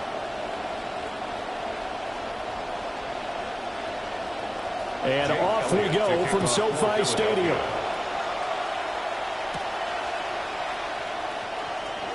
Oh, he shifts past him and makes it across the 20 as his guys will set up shop at the 23-yard line. So out come the Rams now for their first possession. Commanding the offense will be the 7th overall pick of the 2018 draft. It's Josh Allen. I remember when he came out of Wyoming, the big question mark, could he be accurate enough to be a star in the NFL? I think it's safe to say he's put all of us in our place and put those doubts to rest. He can roll out and run it. He can bomb it over your heads. Everything in between. He is an absolute nightmare for defenses to try and prepare for. And when he's on, he's an MVP caliber player each and every time he takes the field. And he gets this one just shy of the 40, down at the 39. That play going for 16 yards to start the drive, first down. Well, there you go. This offense off to a strong start this afternoon. Yeah, with a big run and a first down. That's putting what you practice into play. That's excellent execution to get things started. Oh, he faked it with a juke. Now he's got some room. And he's able to get this one out closer to midfield across the 45. If you're these receivers, you got to be ready, because when he's going to throw it quick on that RPO, he's going to throw it quick. And this is why you spend time with your guy either in the offseason, during the week, the whole bundle. Because sometimes it's just telepathy. You both see the same thing, and he knows get the ball to him right away.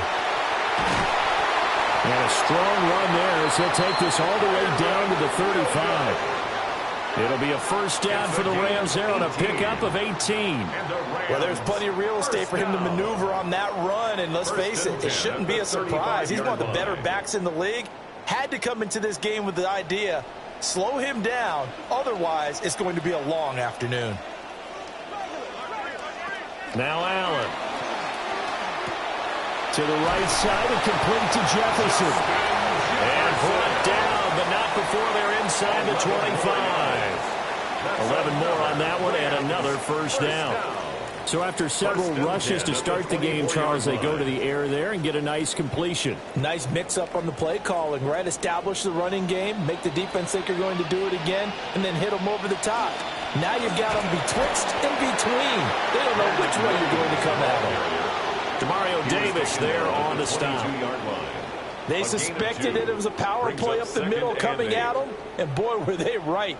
That defense got downhill in a hurry and limited them to just a couple on first down. From the 22 now, here's second down and 8.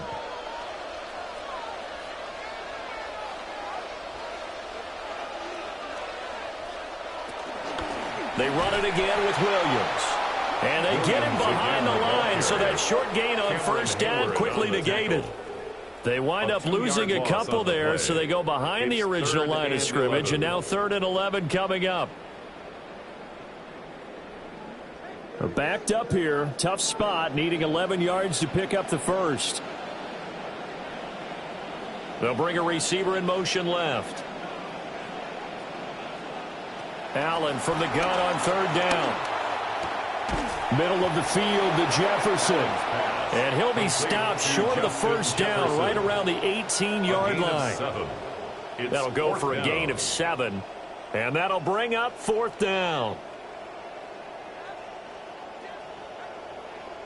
On now, Harrison Mevis for the Rams field goal. This one from 35 yards away.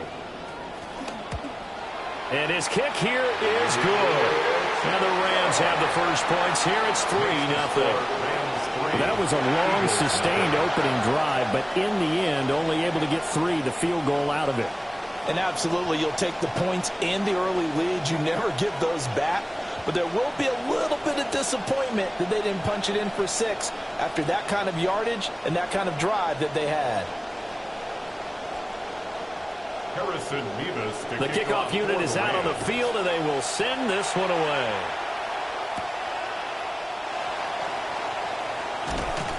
And up to about the 26-yard line, just across the 25. So now here comes the Eagles offense as they get ready to take over. They'll be led out by the #1 overall pick back in 2020 from LSU. It's Joe Burrow. And when you come into the league as the #1 guy selected, a lot of hype comes with it. And sometimes that weight can be unbearable. But this young man, he took that weight on and handled it as well as you can imagine. And I love his ability to make a second, third reaction play and create downfield. They'll fake the jet sweep and go play action with Burrow. And that is going to be incomplete as he led him a bit too much. I know coaches tell us all the time that having a powerful arm isn't the #1 thing they look for in a quarterback. But when you're trying to throw inside routes and you need to put some heat on it, it helps to have the big gun. In this case, just a little bit too much. They're passing here, Joe Burrow. And that's to Amon-Ra St. Brown. Yeah, they get him down, but not before he takes it across the 40-yard line. Philadelphia picking up the first on a gain of 15. The goal for any offense versus his own defense, find the holes where guys are available and put the ball on the receiver before any defender can step up and fill it. They did it well there. Perfectly executed crossing route. They'll run for the first time with Saquon Barkley. And he'll be taken down, but not before he gets into enemy territory. 10 more there and another first down.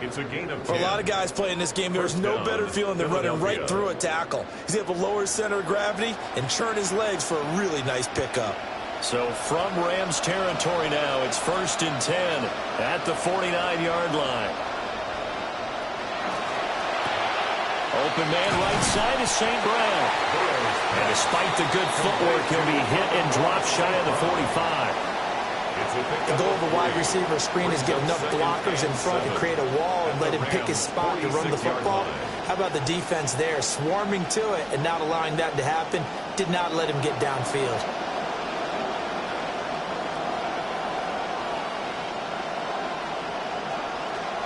They'll try the right side here. Barkley. And he's going to get this one down near the 45-yard line. They had 3 yards on first down, just 1 yard there. The completion on first didn't get much, and now the run on second doesn't get a whole lot either. Well, if you're a good play caller, you've already looked ahead and anticipated this type of situation. Already down in his play sheet, trying to dial up a big third down play. An entertaining start to this one. More to come on EA Sports. Start of the second quarter, and it's the Eagles in possession as they've got it with a third down coming up. Now it's Burrow. And that nearly intercepted. Well, for a guy known for his hands defensively, that's a ball he probably thinks he should have come up with. And instead, it's 4th down.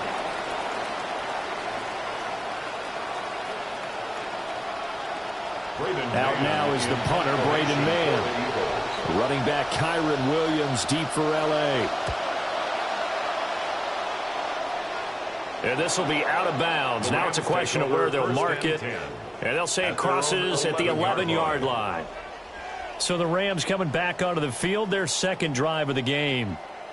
And they split the uprights last time for 3. They've got the lead. They're not going to play this conservative. They're not hoping for another field goal. They're hoping for a touchdown. I'm with you on that one. I like where your head is. I like the way you're thinking because you're exactly right. Trying to sit on a lead and play that way, that doesn't work too well for most teams. Run your offense. Run what you do best. Exactly. Put it all the way down and try to increase your lead in a big way. And the best way to do it, touchdowns. JSN, as he's known everywhere around the league, was the Offensive Player of the Year in 2025 with nearly 1,800 yards receiving. Why is he so dominant? Terrific combination of route running and hands.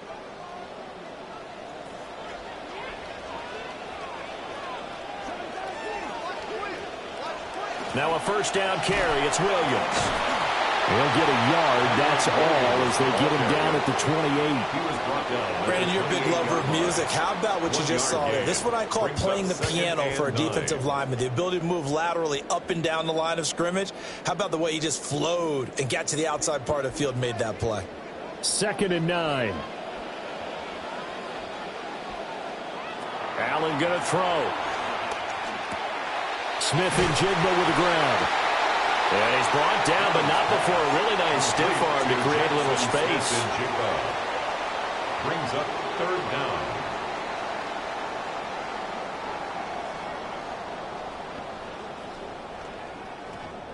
Here's 3rd and a few inches.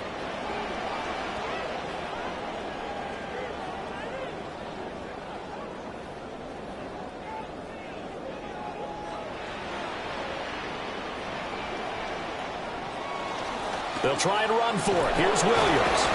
He will have a 1st down here at about the 40. Give him 3 yards and a fresh set of downs. I always appreciate runners who understand situations. That was just 3rd and inches. No reason to dance around in the backfield and try and break off a bigger play. Just go pick up the 1st down, and that's exactly.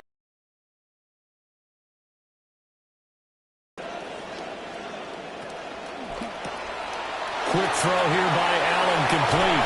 And he'll be corralled out across midfield down to the 45. The Rams, they are on the move. They've got another 1st down. Puka Nacua, one of those big-body wide receivers who can leave you in the dust if you guess wrong on a route. First-team All-Pro last season, 129 catches, and when the Rams wanted to throw the football, they looked for him first. Here's Allen. And complete to Smith-Njigba. And he's tackled a yard short of the marker. Good gain of 9 on 1st down. A gain of 9 brings up 2nd and 1 at the Eagles' 36-yard line. They don't need to run another play here before the 2-minute warning. Let's see if they do it anyway. They go back to the ground with Williams. And he will get enough for a 1st down, and that will lead us to the 2-minute warning. 2nd quarter, 2 minutes remain, 3-0 our score. So they'll come up 1st and 10 now from the 33. From the gun, it's Allen. Over the middle, finding Smith-Njigba. And they'll get him down after a pickup of 8, 2nd and 2. It's a gain of 8. Brings up 2nd and 2 at the Eagles' 25-yard line.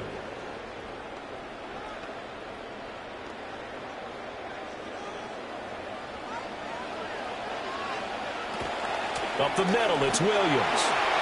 Bulldozes past him. And he takes it down to the 10-yard line. The Eagles going to take the first of their timeouts as they'll head to the sideline and talk over what to do next. 1st and 10 at the 10-yard line.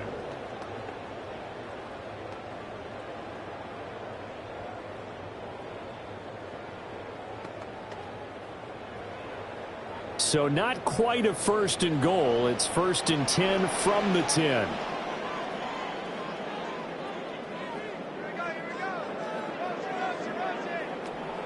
On play action, Allen. And he's able to work it here to the 8-yard line. Now the Eagles will use the 2nd of their timeouts as they'll head to the sideline and talk over what to do next. And 8 at the 8-yard line.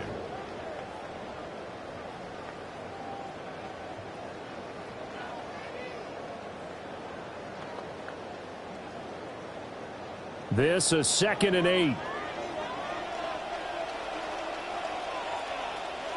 Throwing now is Allen. And he's going to take this one in for a Rams touchdown. Josh Allen, an 8-yard touchdown run, as his guys are able to extend their lead. Well, I'd have to say that for him, that was an all-encompassing drive because it was his arm that got his team down to that point, but his legs that finished the deal. Give him credit for making it happen.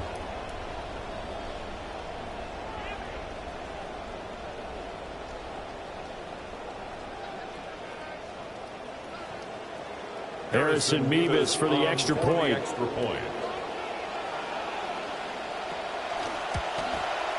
It's up and good, and that'll increase their lead to 10-zip. Makes the score Rams. So that one a long 11-play drive. And it was Josh Allen using his legs to polish things off.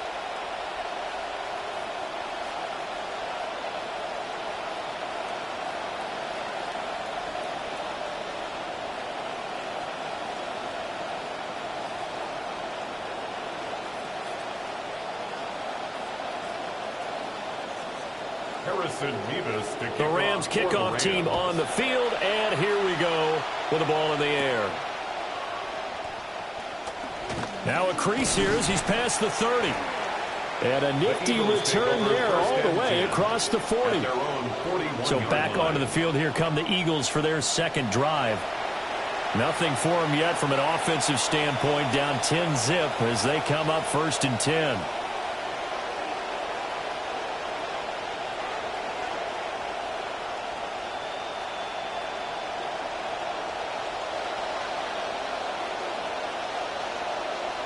And Chase will go in motion left. Here's Burrow setting up to throw it. That'll be caught. It's St. Brown. And he has a big gain inside the 40 before being dropped. A good pickup there, 21 yards. Yeah, that's a nice pickup there, especially when it comes on the heels of a 3-and-out the first time you have the ball. They were determined to not have that happen again, and that's a nice throw for their first down of the game. This short throw caught by Goddard, and he gets this down inside the 35 before going out of bounds. So 5 yards here, 5 on the play, and it's 2nd down. 2nd and 5.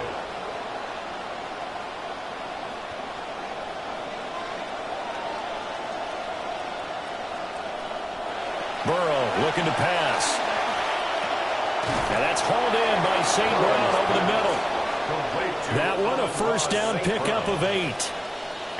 It's a game of matchups, and that's why you take your receivers and move them around a bunch, especially your best guys.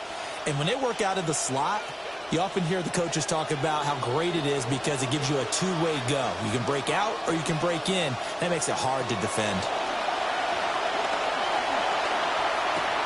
He'll go right back to St. Brown.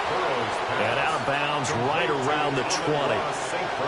So give him 5 yards there on the pitch and catch. And that'll make it 2nd down.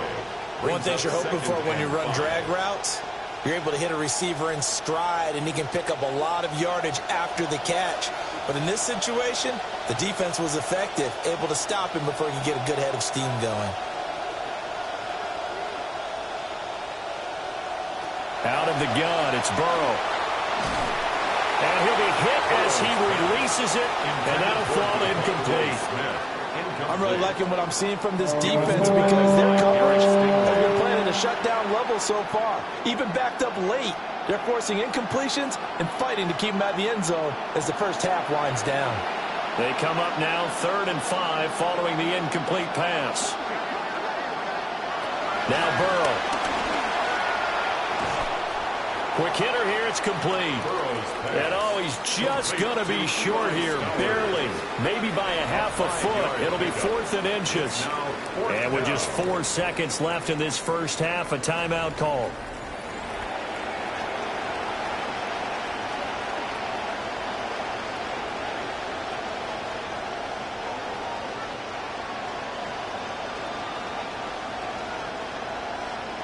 So with 4 seconds to go in the half, here's the field goal unit onto the field.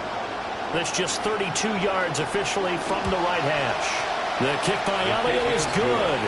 And they get themselves on the board here. It's 10-3. Well, the good news, at least they won't take that goose egg into the locker room. Maybe a little something to build on. Yeah, it hasn't been the greatest of first halves for them, has it? But at least now, as you mentioned, they put some points on the board. And it's been funny in our experience watching games. Sometimes something as little as a field goal can change the fortunes of a team, and they could come out and look real sharp in the second half.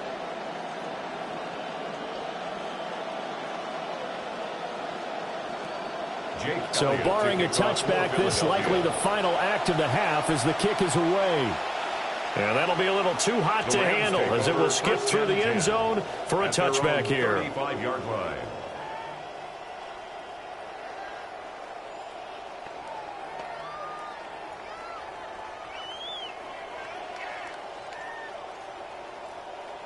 The LA offense ready to go for their next drive. And you wonder if with Allen's arm, they might just take their chances by dialing up a long one. Oh, going for Jefferson downfield. And that's going to be incomplete. So halftime here out west. Let's go east. That's where we find Scott Hanson with our EA Sports Halftime Report.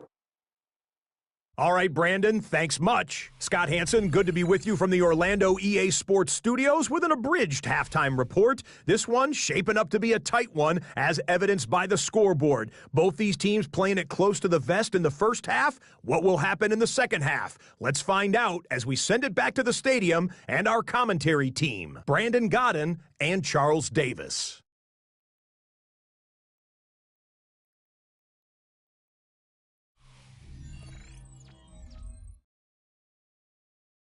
Okay, Scott, thanks a bunch. And we'll see which team's adjustments are going to pay dividends here as we are just about ready for the start of the second half.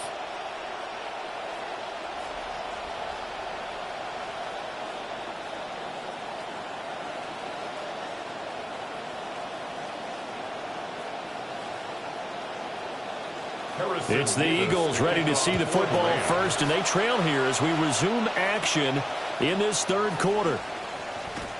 The lane opens here. He's past the 30. And a good return, able to get out across the 35 to the 36. Out come the Eagles now as they'll go on offense first here in the third quarter. Well, out of the locker rooms here they come. Their first drive of the third quarter. And, Charles, they're trailing in this ball game, but we got a tight one set up to be a very entertaining second half. And as we know, partner, in the NFL, there's trailing and there's trailing, right? Sometimes you're discouraged by how much you're down, but in this case, this is a tight ball game, so there's a sense of optimism here. I think they went into half and looked at their play sheet and said, these are the plays we really like. What do you say we use them to start the second half and get us going? And able to break one tackle, but then quickly brought down. But a nice little gain. It'll go down as a gain of 6, and it'll be second down.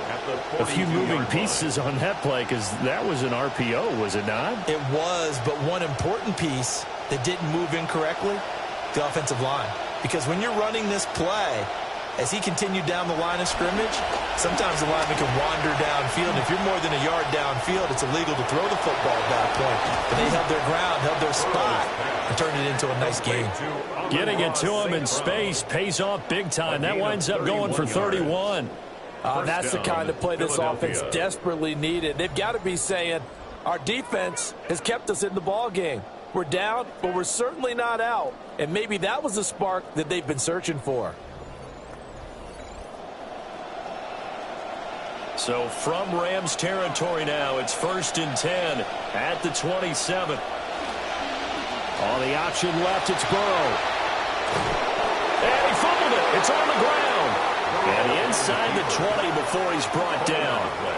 We talk a lot about setting the tone to start the game. Well, you want to start the tone right in the third quarter as well, and nearly lost a football there in their first drive. And sometimes we overdo it when we talk about halftime adjustments and what teams are going to do. Most of the time it's just a matter of executing the game plan you brought in. But I'll guarantee you, they didn't draw that play up on the whiteboard at halftime. They're fortunate to retain possession. And he's able to get this inside the 10 now to the 9. It's a 7-yard carry to set them up with a 2nd and 3.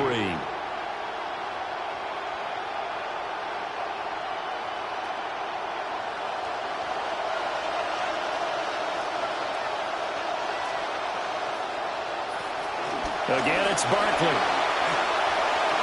And he'll take it into the end zone for an Eagles touchdown. Saquon Barkley, a 9-yard touchdown run. And the Eagles are within an extra point of tying up this ball game.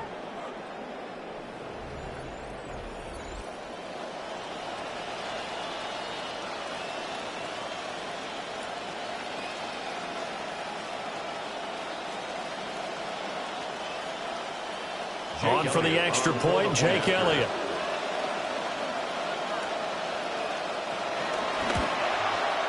And he'll put it through, and that evens us up at 10 apiece. The game at 10. The drive summary that time, 5 plays. And it ends with a Saquon Barkley touchdown run.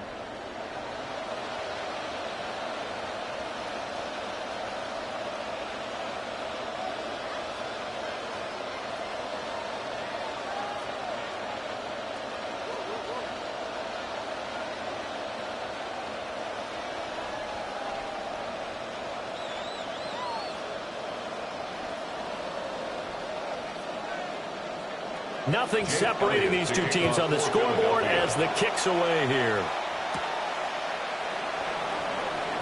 Runs over it. And not much happening on the return as he'll get this to about the 23. The Rams offense and running back Kyren Williams getting ready for their next possession. And he's had his fair share of troubles in this one, unfortunately. This defensive front has wreaked havoc throughout the contest, and he hasn't been able to create enough space to make something positive happen to this point.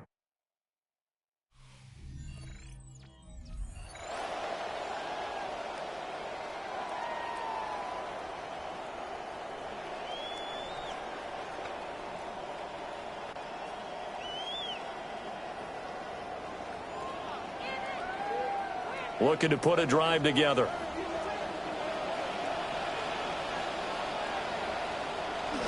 He'll hand this to Williams to start things out. That's a good hard running there as he'll push his way forward for about 5. If you're a coach, you'll absolutely take that run every time on first down because it really sets you up to go in a number of directions here on second. From the 28, it's 2nd and 5. Now a 10th carry. Here's Williams. And they get him down, but not before he takes it across the 40-yard line. 74 yards for him on the ground now as he has been terrific here this afternoon. I don't know what this says about me, but I love successful runs up the middle when the blocking is so well executed like that. And it doesn't matter whether it's zone blocking, whether it's a power scheme. When you have a blocker on a defender, and the running back can read it, find the proper hole, and just go, sometimes a thing of beauty. No dice this go-around. He's hit behind the line and taken down. He'll lose a yard there, and it's 2nd and 11. Sometimes you just sit back and marvel at what he can do defensively. Speed, strength, quickness, he's the whole package. And that package just wrapped up the runner for a loss. Now Allen. He finds Smith-Njigba. And able to break one tackle, but then quickly brought down for a nice little gain. I'll give him credit there. Nice job on the drag route. Bring the receiver across the field, hoping he can catch it in stride and turn it up. He was able to do just that, although he's just a little bit short of the first down. Came up a little short on the last pass play. They did get 9 yards out of it, leaving him with his 3rd and 1. And, boy, he is very close to a first down, but from where they're spotting that football, he's going to be a foot or so short. What an advantage having an elite guy in the middle of the defensive line, because not only does he take up the space and let the linebackers run free, but he can also make plays himself, as we just saw there. Decision made for Sean McVay. They're going to go for it. So they're going for it, and here's Allen. Pass taken in by his big tight end. And they'll wind up getting this one all the way down inside the 20. They go for it on 4th down, and it pays off big time as they pick up 29. 1st and 10 at the 19-yard line. So after the big play on 4th, here's 1st and 10.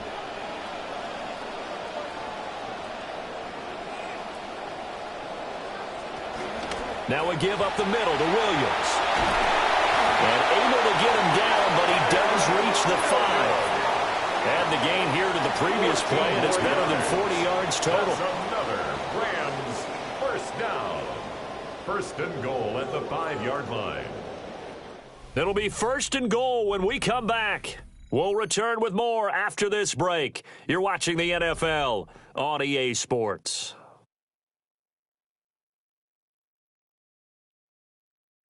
Back now in Los Angeles. A field goal could get them the lead, but it might not be enough here as they come up on 1st and goal. They'll try and run. This is Williams. And he's going to get him about 3 yards closer. He's down to about the 2. He's had success on this drive, but not on this play. Finally, they bowed up defensively. I think they were determined not to let him take it pretty much all the way down the field. Yeah, it looks like they handled their run responsibilities correctly this time. What we call them run fits, everyone was in the right place. So they fake the handoff. Now Allen. Touchdown, Rams. George Kittle, a 2-yard touchdown grab. And the Rams answer back with a touchdown of their own to break our tie and take the lead here in the 4th.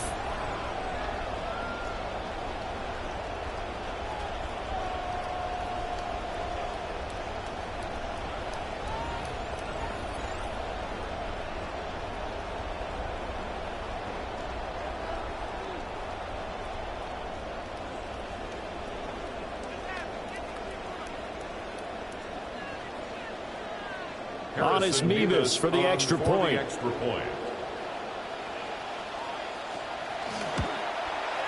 He's got it as they go up by a total of 17-10.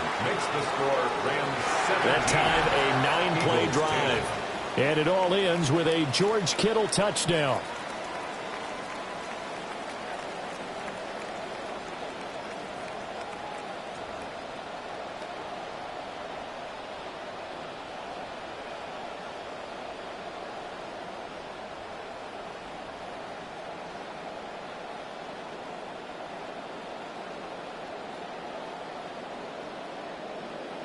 The kickoff team on the field now as they will send this one away.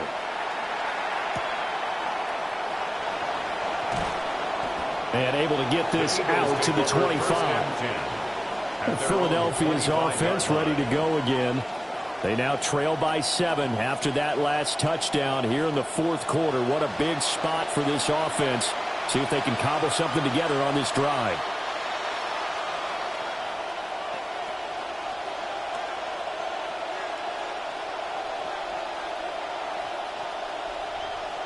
Looking to put a drive together.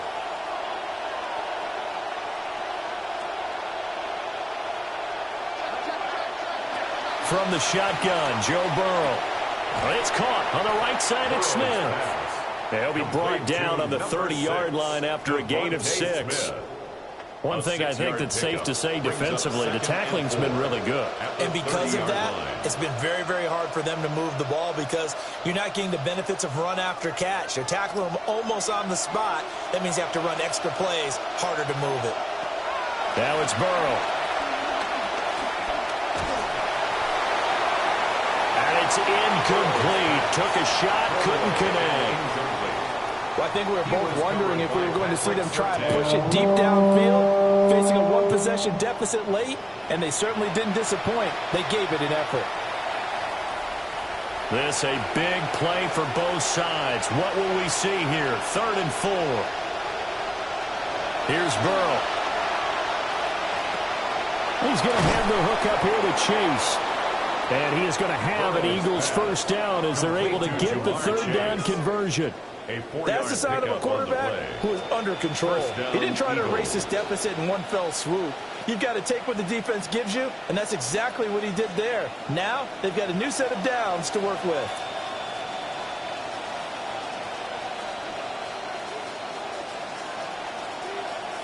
Burrow will throw. And that'll be caught by St. Brown. And out of bounds on the other side of midfield at the 45. It's a gain of An 20. excellent pickup of 20 yards. First down. I like the design that we're seeing right there. This is what they need. Down by a touchdown here in the 4th. They just need to keep working their way downfield. And when they see openings, take their shots. They're passing here. Joe Burrow. And the Rams got him. They bring him down. Byron Young, the one who got in and finished that play off. Defensively on the previous play, they gave up a pretty good chunk of yardage, but right there, they got a good portion of it right back. And if we just flip it around from the offensive perspective, took a nice step forward, and how about a couple of leaps backwards after that play? They've got to figure out a big call coming up here to try and gain that yardage back.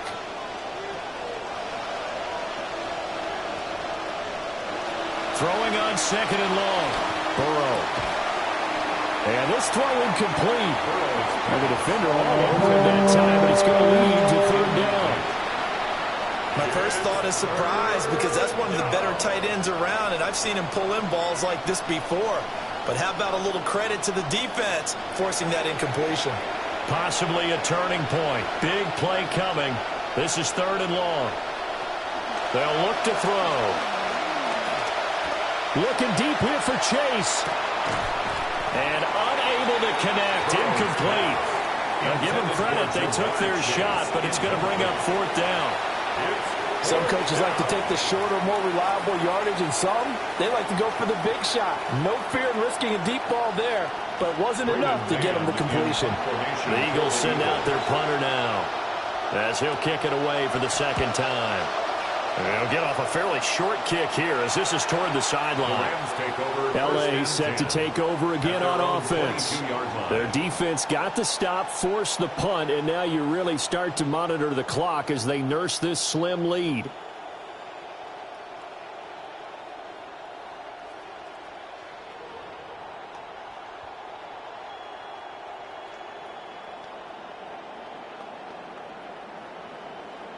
Looking to put a drive together.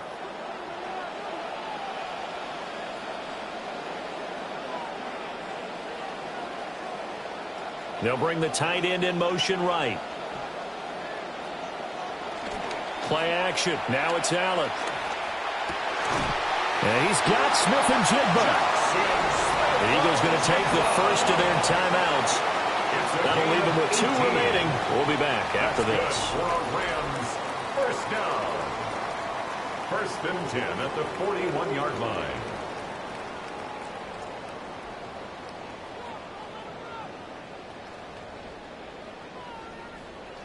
One play has him up past the 40 already, and another first and 10. Allen off the play fake. Pass complete there and into Cool. And this will leave him a yard short. Nice pickup of 9 yards on first down. And this defense here going to burn their second timeout. But you can also factor in another timeout that they'll get when the clock stops at the 2-minute warning.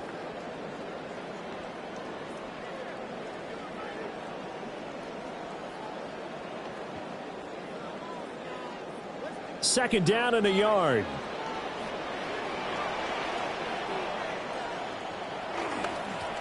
They'll hand it off now. Williams. And now here comes the third of their timeouts defensively. So they'll be left with only the 2-minute warning to stop it from here on out. First and 10 at the 49-yard line.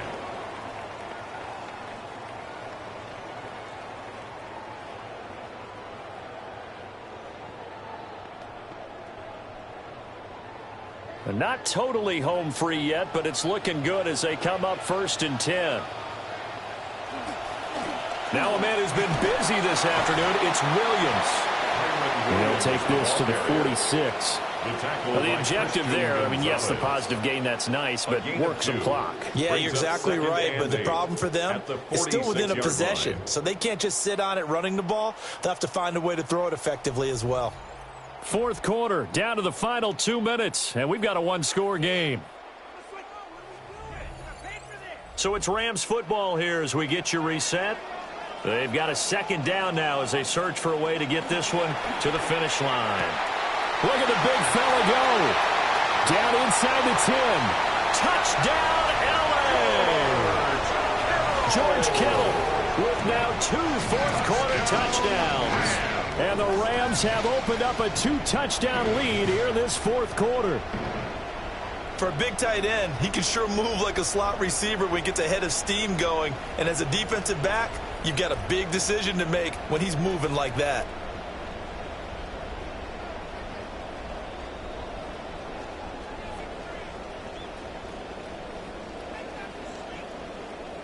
Honest Nevis for the extra point.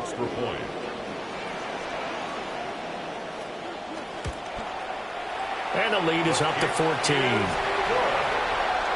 So that drive spanned 5 plays.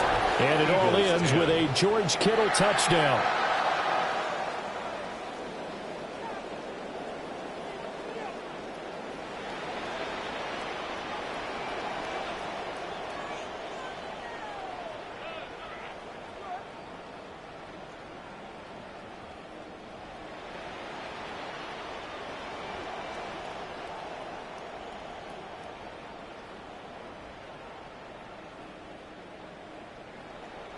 Set now to kick this one away, and off it goes.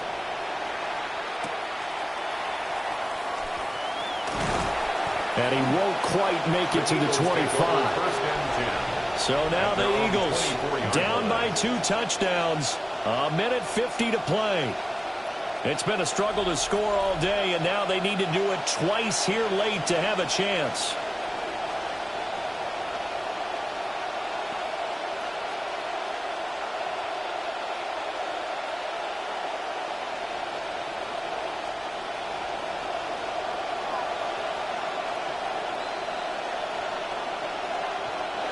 To throw, Burrow. And his throw is incomplete.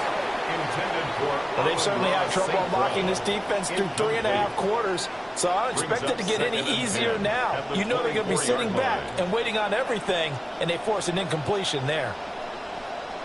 They'll try again here. 2nd and 10. Burrow. Oh, what a heck of an effort there as he'll make the diving catch. Partner, if you and I were playing quarterback in this one, we would be really confident right now throwing it to him, wouldn't we? Yeah, he's been spectacular. He's just saying, hey, I was all state. I'll make it rain out here. Well, there's still hope, but it's dwindling fast. No timeouts left. They need 2 scores still. 1st and 10 here. That's complete to Chase. And this will be stopped at the 44. That one good for 7 yards. Hard to believe his first catch of the game defensively. They bottled him up. That's why they're well on their way to victory. Put your best cover guy on him and then change the coverages behind him throughout the game. Brackets, double, zone, man, you name it. Make sure he gets a lot of angles. Burrow. His throw incomplete. Well, it's pretty difficult to sum it up offense in a 2-minute drill. When your guys have struggled to put points on the board all afternoon, there's an incompletion right there. Yards to go. This definitely 4-down territory at this point, but a critical 3rd down here. Here's Burrow. And this is intercepted, and that should do it. Trent McDuffie with a pick. And he'll take it across midfield and down the 48-yard line. So many times we end the game, and as we're recapping it, we're talking about what offenses did and how they won the game. Let's flip this one over. The defense, they frustrated the offense the entire ball game. That's why they're walking out of here with a victory. And they're going to love to walk out of here with that as their final act, that interception. Good way for them to end it. The Rams offense and their quarterback set to take the field once more. And as we show you some of the highlights from earlier, he has been instrumental in getting his guys the lead as he looks to finish strong and close this one out.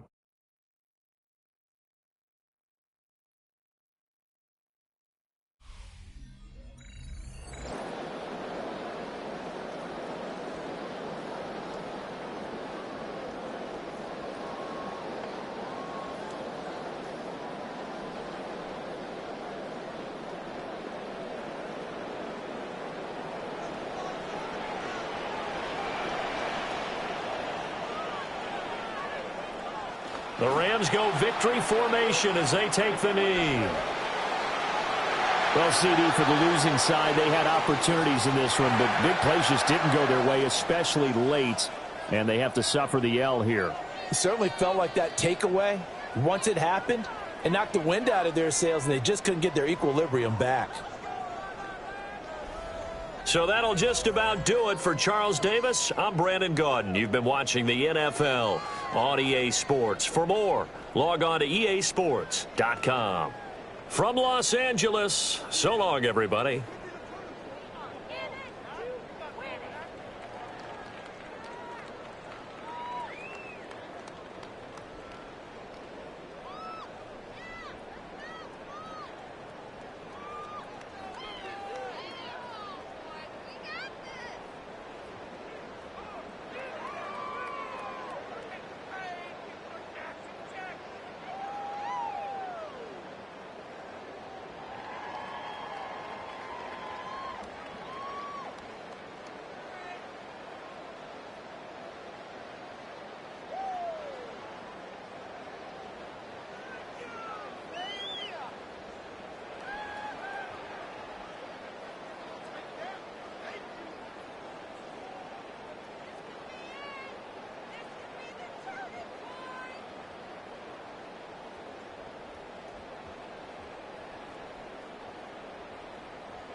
From the second largest city in the U.S., Los Angeles, California, we've got football as EA Sports coverage of the NFL is on the air. Today we've got an NFC matchup on tap, as it'll be the San Francisco 49ers taking on the Los Angeles Rams. With Charles Davis, as always, I'm Brandon Gaudin. And Charles, you talk about storylines in this one. I think it begins and ends with our two quarterbacks, certainly two of the best in the business. And nowadays, I don't think you can get by for long periods of time without a top-flight quarterback. The way the game is played, with all the responsibility he has and how the game flows through him, if he's not on the top of his game, your team's not going to benefit at all. And we are underway from SoFi Stadium.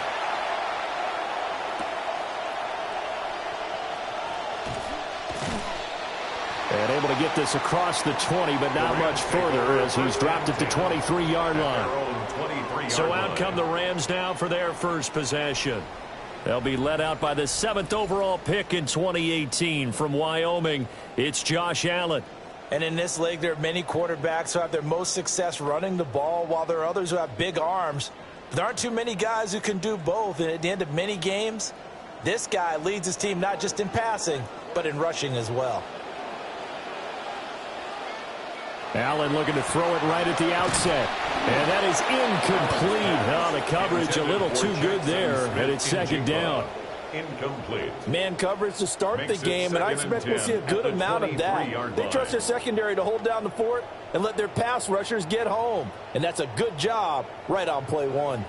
2nd and 10.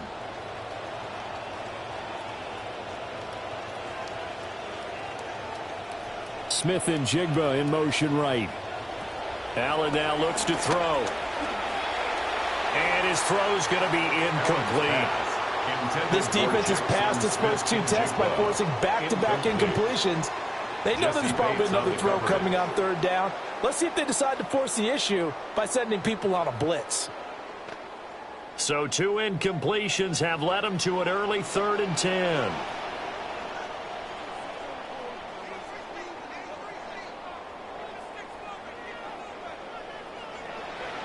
Here's Allen. And the Niners get there and bring him down.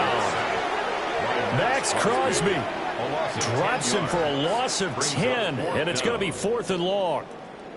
It always helps for a visiting team to come in and set the tone on defense. In fact, when we talked with them prior to the game, they said they wanted this home crowd to feel like they had to hide their valuables when they were in town. Well, the home crowd quiet now early. See if their offense can take over and get some points on the board.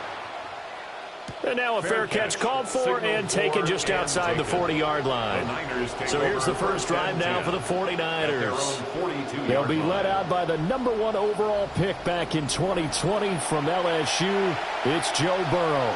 Hey, we all love a good story, and what we like even more, guys who can fight through adversity. Joe Burrow coming out of high school, goes to Ohio State, doesn't get a chance to start, transfers to LSU, not thought to be a top prospect, ends up the #1 pick in the draft, and justifies it. Tremendous play, excellent mobility, and leadership off the charts. First carry for Christian McCaffrey. Fighting through. And he's across the 45. It'll be second down. I feel like I could see what he was thinking on that carry. Wanted to follow that big tackle through the hole. Ended up only getting 4 yards on the carry. I think he had designs on that one being bigger. From the 46-yard line, a second down and 6.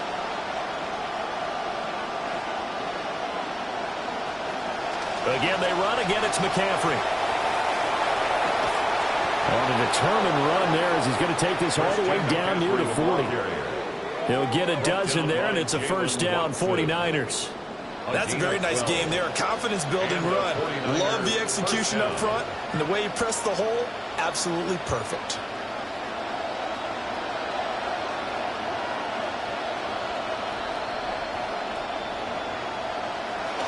On first down, this is McCaffrey. Past the 20. And all the way inside the 15 before they drop him. 43 yards rushing so far, and this is just their first possession. They've got a new set of downs here. Here's a 1st and 10 at the 14-yard line.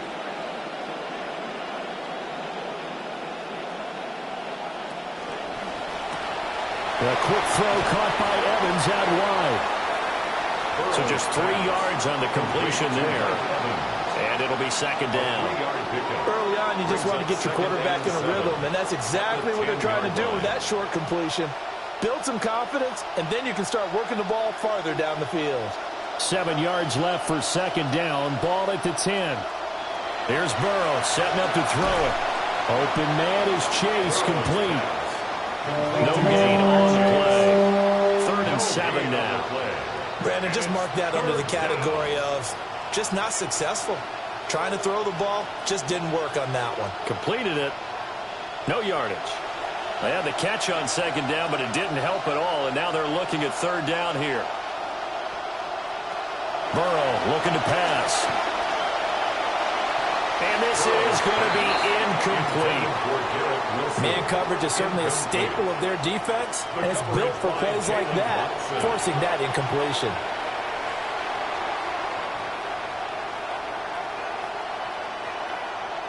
So on 4th down, out is Eddie Pinheiro for the Niner field. Get 3-0 lead. So they're able to end that drive with 3 points in this one-possession ball game. And ideally, you want to end every drive with points. Most quarterbacks would tell you, let's end it with a kick, right? A PAT case, they'll take the field goal and get prepared for the rest of the game. After the field goal, on to kick it away is Pinheiro. Gets past one man. And makes it across the 20 as his guys will set up shop at the 23-yard line. So the Rams coming back onto the field, their second drive of the game.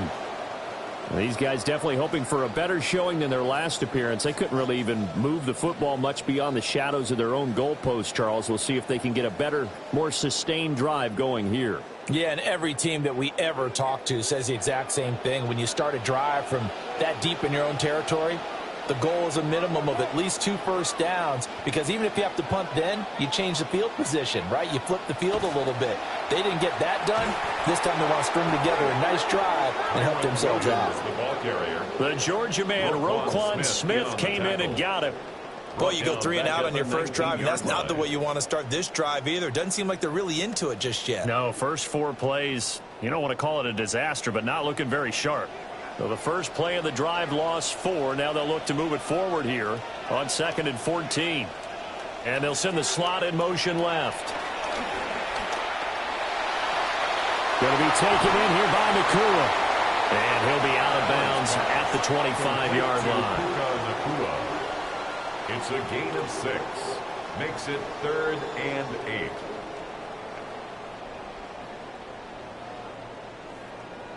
Third and 8.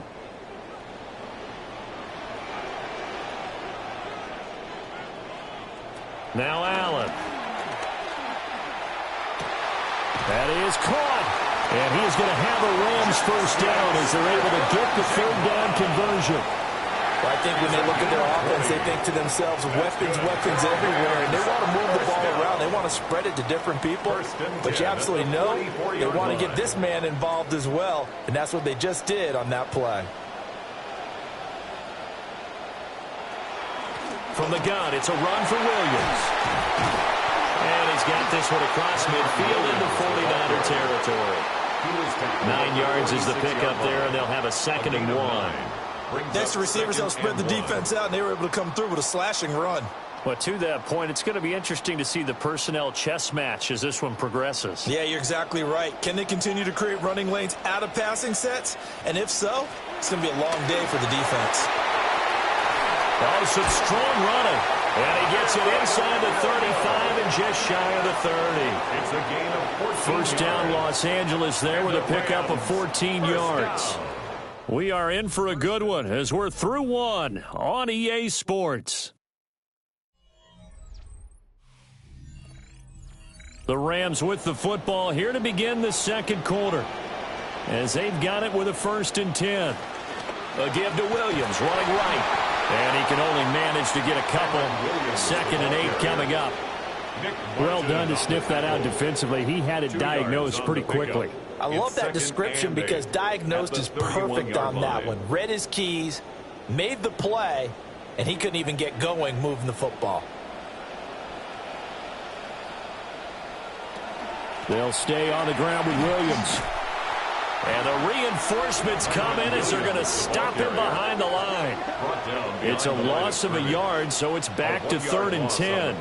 The running lanes have definitely not been there for him here in the first half, and I don't think it's all been his fault. His offensive line hasn't given him much space. A loss results there.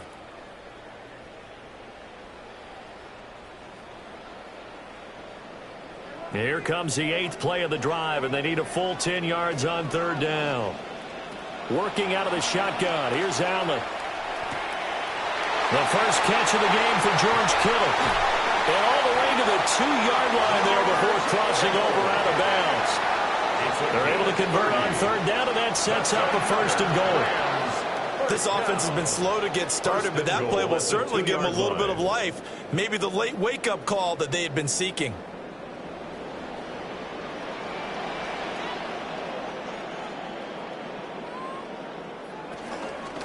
Williams. And he takes it across for a Rams touchdown. Kyren Williams taking it in from 2 yards out. And the Rams have taken the lead. Well, he'd been the workhorse on this drive, and it would have been unfair to bring someone else in to finish the job. So they go back to him again, and he delivers with a touchdown run.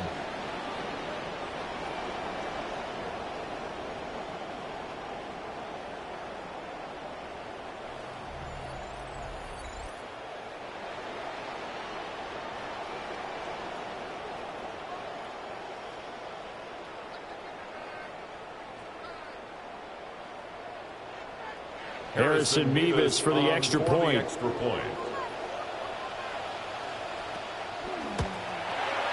And this is up and good to make it 7-3. Makes the score Rams 7. A good drive that time as they go 9 plays in all. And it was capped off by the Kyren Williams touchdown run.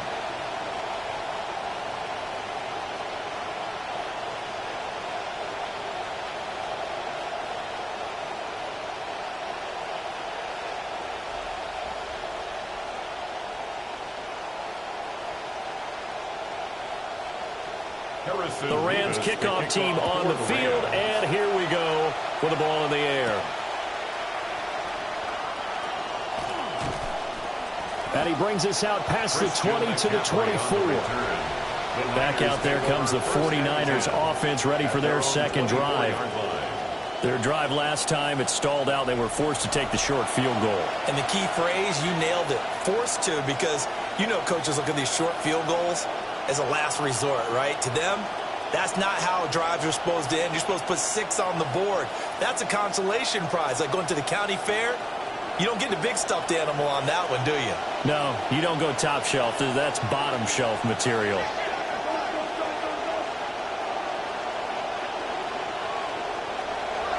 They start on the ground with McCaffrey. And he's able to plow forward up to about the 29, just shy of the 30. He was brought down tackled by the cornerback, Derek Stingley. It's a gain of 5. Well, it's time for them to be good teammates right here. And what I mean by that is possess the ball for a little while. Get at least 2 first downs. Give their defense a chance to settle down a little bit after they give up a touchdown. In motion right is Wilson. And he'll get it here on the touch pass. Oh, look at the juke. And a great job there to read that one defensively. They strung him out, would not allow him to cut upfield. A nice play design there with the touch pass. Looked good at the start, but bottom line, the defense was ready. And they did a nice job scouting, didn't they? Not just scouting, but now executing once they saw the play for real after having worked on it all week in practice. They drilled on the play, then they drilled him. A throw out wide, going to be incomplete. When they need to play on third down, you kind of know what direction the ball's going, but the defense knew it too. Yeah, it's a good call because they wanted to put 2 men on him, and they did. Dare him to throw into double coverage. Really what you're saying is, let's see if one of your other receivers can beat us. On fourth down, Corliss Waitman on to punt. Deep to return, Kyren Williams. Taken in at the 22. We'll call that a 43-yard punt, 2 on the return. And the Rams are going offense here with a 1st and 10. L.A. readies for its next possession.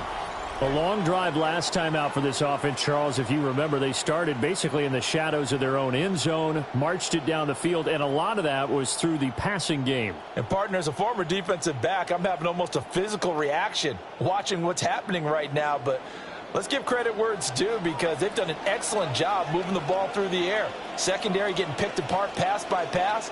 Obviously, they need to make some adjustments there on the back end. And because offensively, we know that they're not going to be shy about throwing that football. So the completion results there in 9 yards. It's a gain of 9. And they'll have a 2nd and 1 forthcoming. And his play caller does a nice job of giving him an easy throw to start this drive, and he takes advantage of it. The completion sets up a manageable 2nd down. They'll run out of the gun here. Williams. And strong running there as he's across midfield and down to the 49. 40 yards now on the ground on just 7 carries. That's good for a Rams 1st down. 1st and 10 at the 49-yard line.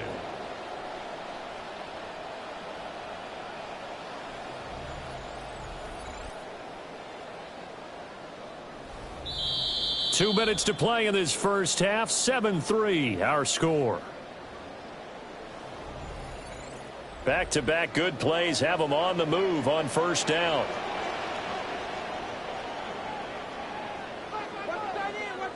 Here's Allen to throw it. Now a quick throw there, but it's going to be incomplete. A good job in coverage there. They took away his top read on the play, so he went through his progressions and ended up settling on his running back who scored on their last possession, but the coverage held. It goes incomplete. Now a 2nd and 10.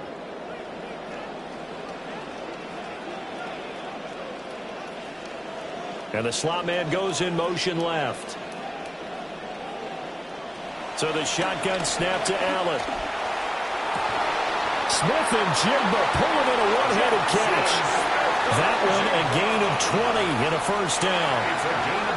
Boy, that completion comes with a high degree of difficulty, especially on the catch. Had to lift that one in one-handed, able to do so, and ends up picking up a 1st down as well. Now a handoff. Here's Williams. And he edges forward, but only gets a pair of yards out of it. And it's 2nd down.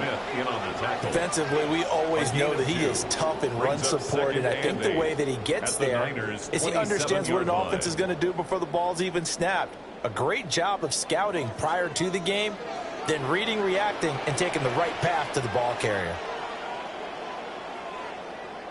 To throw, it's Allen. Over the middle, it's complete.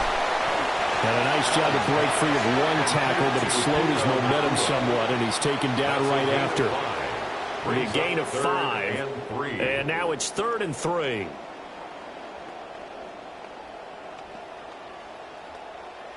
Coming up here looking for 3 yards to pick up the first.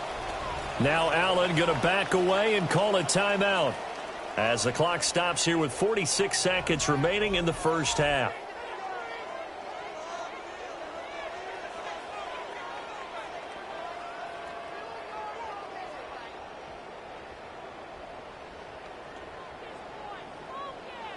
Seventh play of the drive now as they come up on a 3rd and 3. Allen. And that's going to be incomplete. The contact there enough to jar that ball free, and it brings up 4th down. That's a good job there creating the contact to force the incompletion. And now since it's 4th down, that should set up a field goal situation. And a nice sigh of relief defensively to be able to hold them to 3. A 40-yard attempt. And his kick is right there. It's good. And they push the lead up to a touchdown now at 10-3. So a nice kick there as they add 3 to the lead. And from what I've seen so far, Brandon, I think they've been the better of the two teams here in the first half. So even though you want the touchdown, I think that's a nice job there to put 3 points on the board.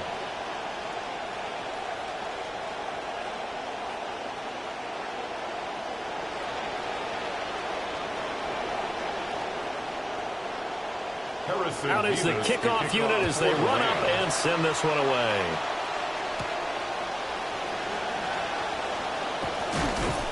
And a decent return out to the 27-yard line. Well, the Niners going back on offense now late in this first half.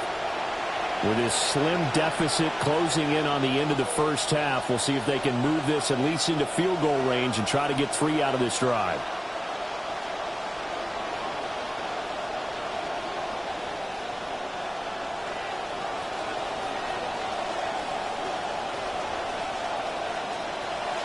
And they go play action now. Burrow. That's to the left side where he's got Bowers. And he takes us beyond the 35 before going out of bounds. The drive starting with a first down, 11 yards on that pickup.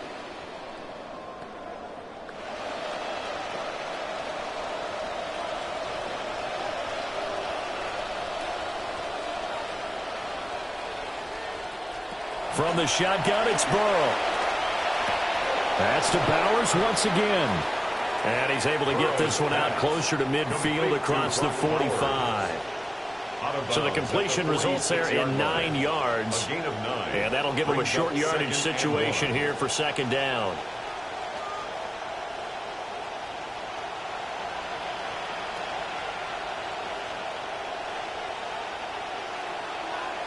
Here's Burrow.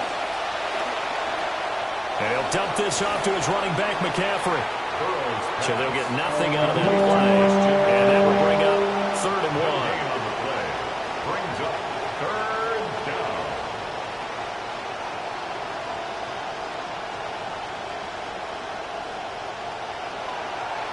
And this offense going to elect to burn a timeout with 5 seconds remaining in quarter number 2.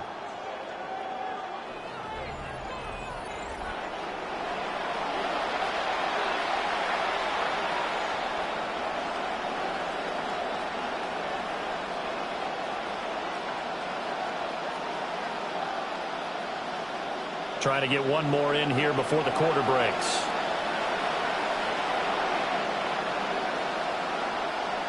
Final play of the half for Burrow and company.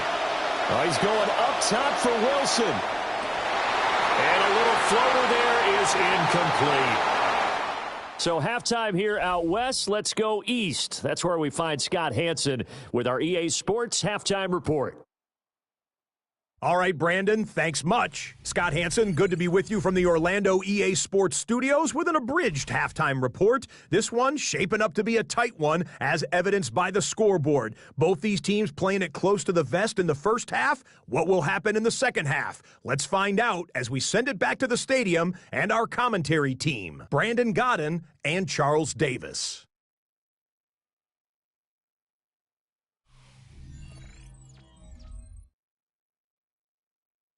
Scott, we thank you as always, and we'll see what happens here in the second half. Both teams trying to find the right formula to come out with the victory.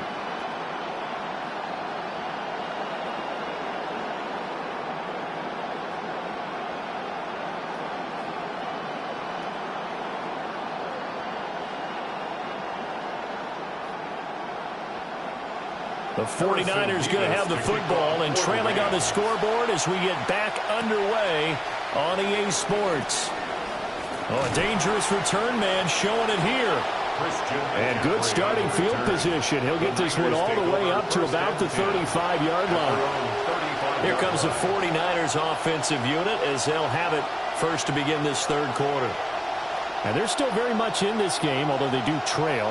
What's the game plan, Charles, for the second half? It might be a little counterintuitive because most people will think losing equals passing the ball more, but I'd establish the running game.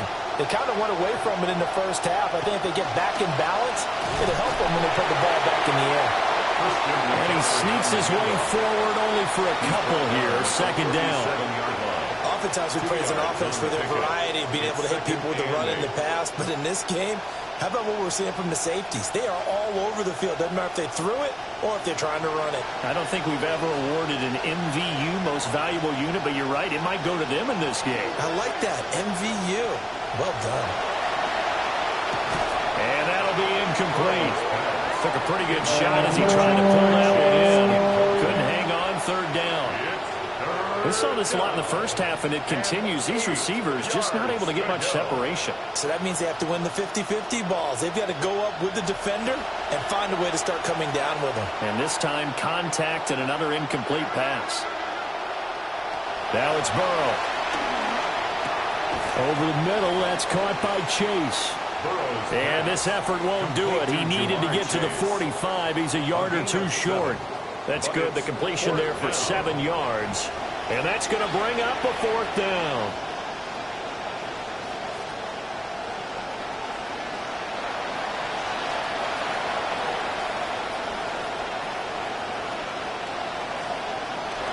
They'll run for it. McCaffrey.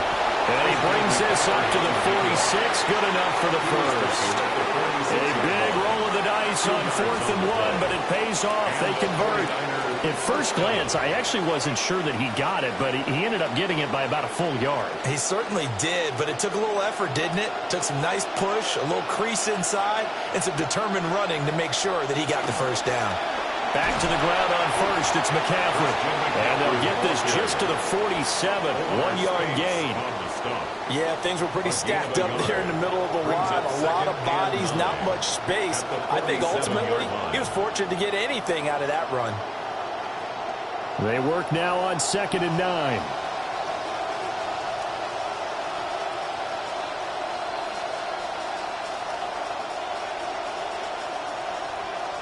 Now it's Burrow.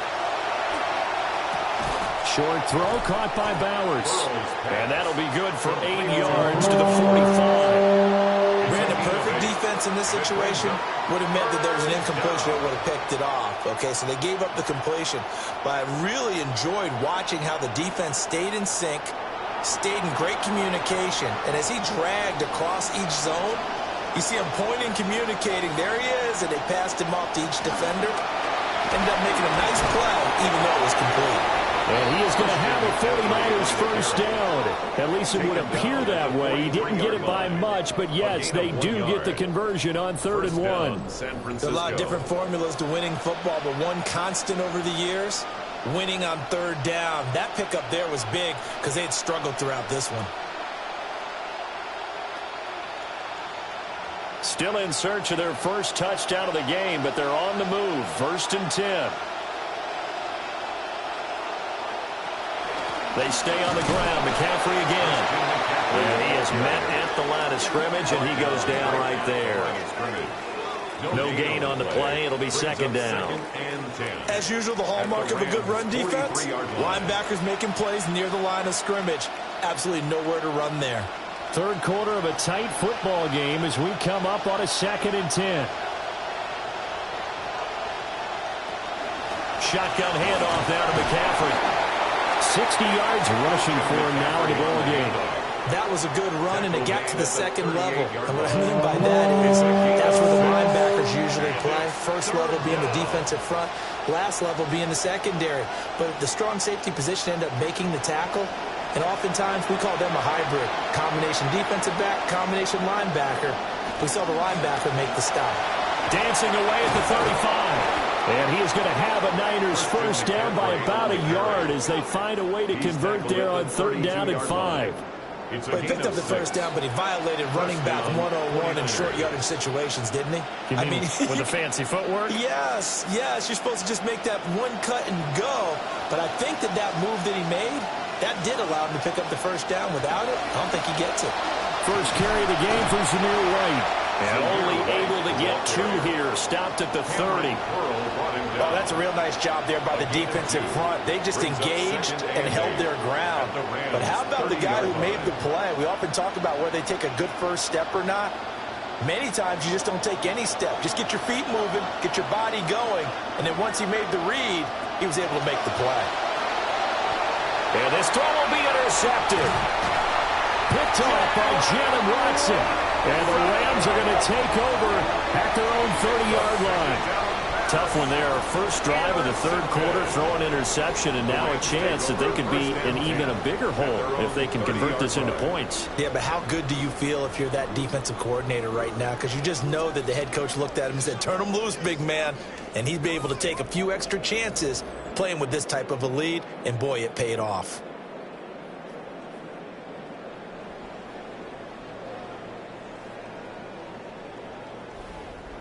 Now the attention turns back to the Rams offense as they get ready for their first possession of the second half. And their defense just helped them out by getting the football back on the opening drive here in the second half. And now can the offense follow through with points on their first possession? And that's a big one for them because after the work the defense has done, they've got a chance here to open up this lead. Looking to put a drive together.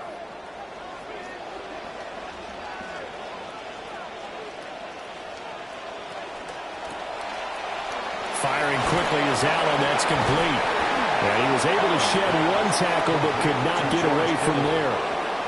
Give him a gain of 5 on the completion. And it'll be second down.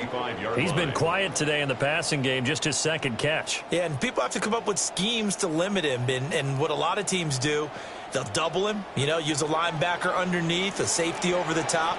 Sometimes they'll just take a corner, maybe their 3rd corner if he's a bigger guy, and put him on a man-to-man to try and limit his touches. Just keep mixing it up, give him different angles, different looks, like a good boxer does. Back now in Los Angeles. It's the Rams out in front here. They've got control of the football as well as we get set for the 4th quarter.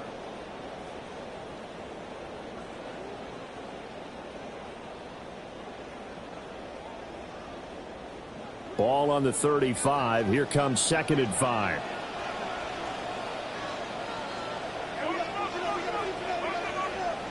They'll send a receiver here in motion right. Now Allen. He's going to flip that out to the flat. It's complete. The broken tackle couldn't create a ton of space. He'll be taken down just beyond the 35-yard line. Just a gain of a couple there. And this will wind up being a 3rd and 3.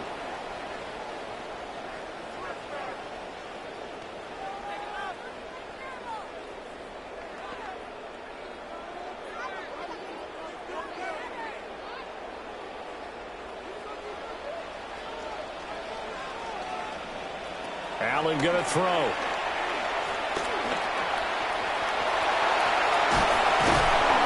And they're going to have this across midfield and inside the 45.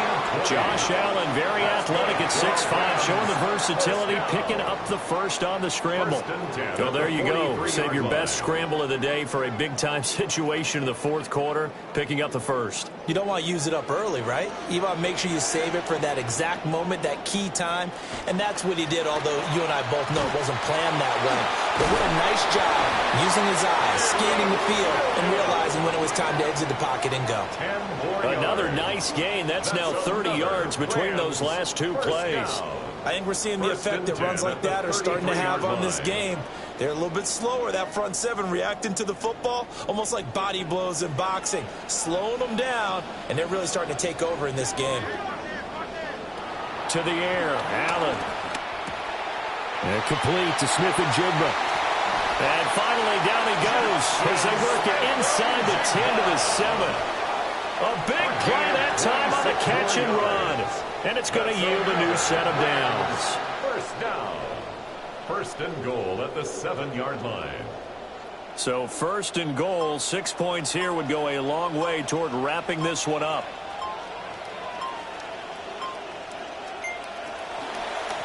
Out of the pistol, here's Williams. And he's brought down right at the 5-yard line. Give him 2 on the play.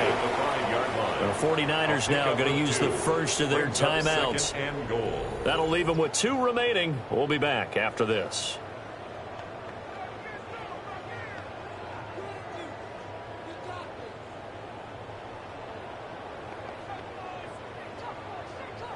And the ball smack dab on the 5-yard line. Here's second and goal. Williams will try again. Yeah, he'll work 3 from 1 tackle, but that's about all as he's taken down. Now San Francisco going to call their second timeout. That's going to leave them with just 1 remaining here in this 4th quarter.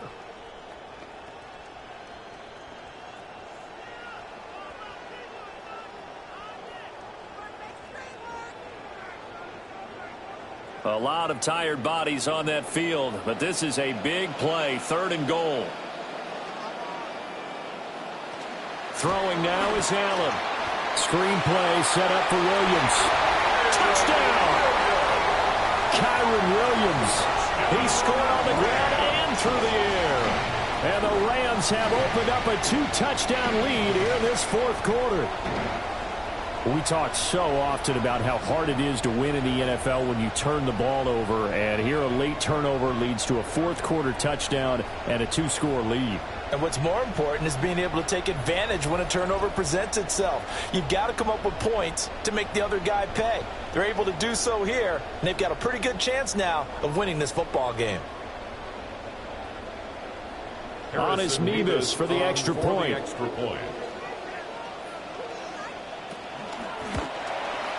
It's up and good, and that makes it 17-3.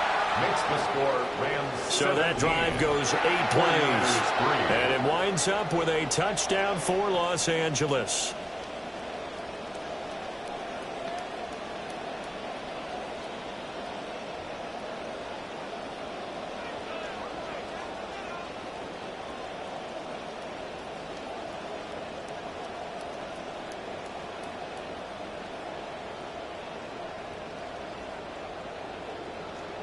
The Rams kickoff team on the field, and here we go with the ball in the air. And he'll take it up past the 25 to the 26-yard line. The 49ers offense and Christian McCaffrey ready to go once more.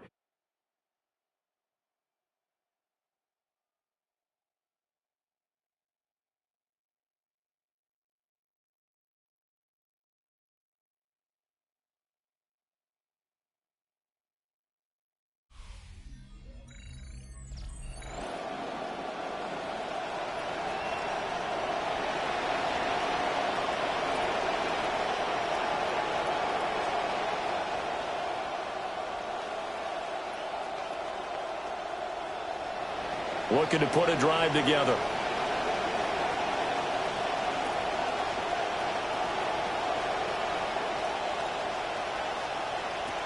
The drive begins with a run by McCaffrey.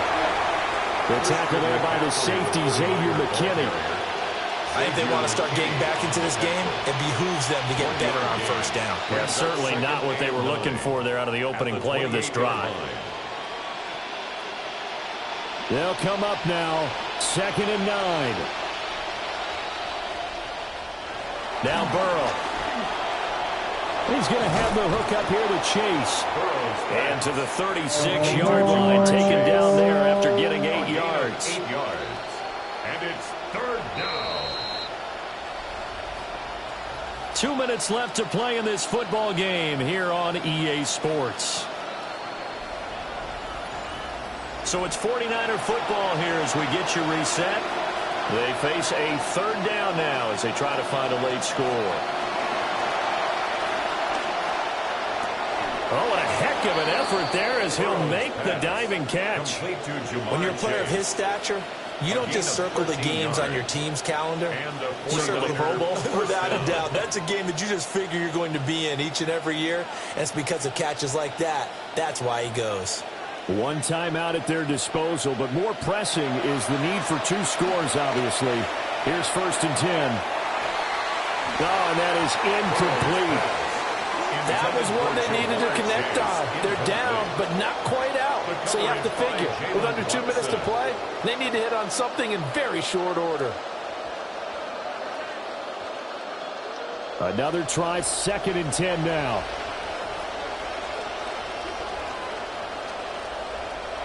Burrow. Over the middle, complete. It's Evans. And this will be stopped at the 44.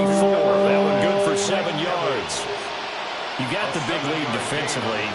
Willing to give them that underneath stuff, right? And this is why you work on your tackling. Tackle them after the catch, inbounds, keep the clock running. Just go ahead and bleed the game out that way. Here's Burrow.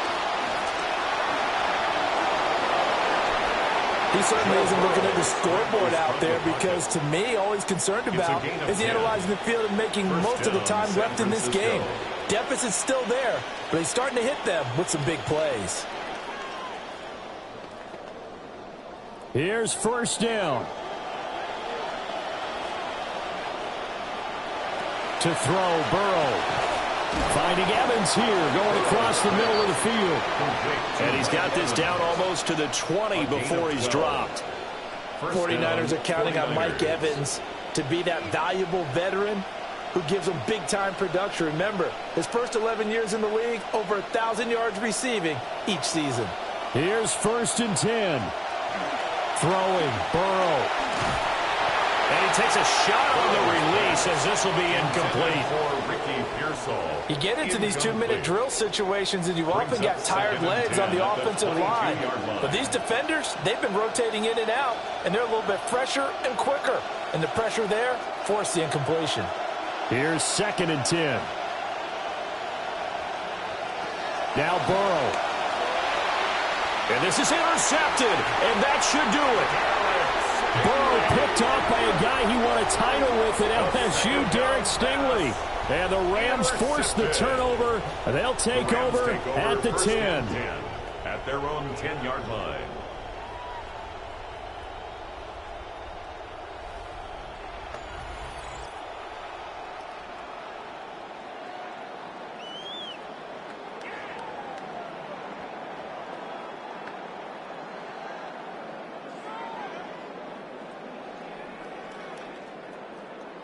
The Los Angeles offense set to begin their next drive. And this one all over but the shouting, you might say. Now, there's one timeout remaining defensively, but probably no real need to use it here. Yeah, the only time they would use it, strictly for pride. And now here comes their final timeout as they take it with 8 ticks remaining.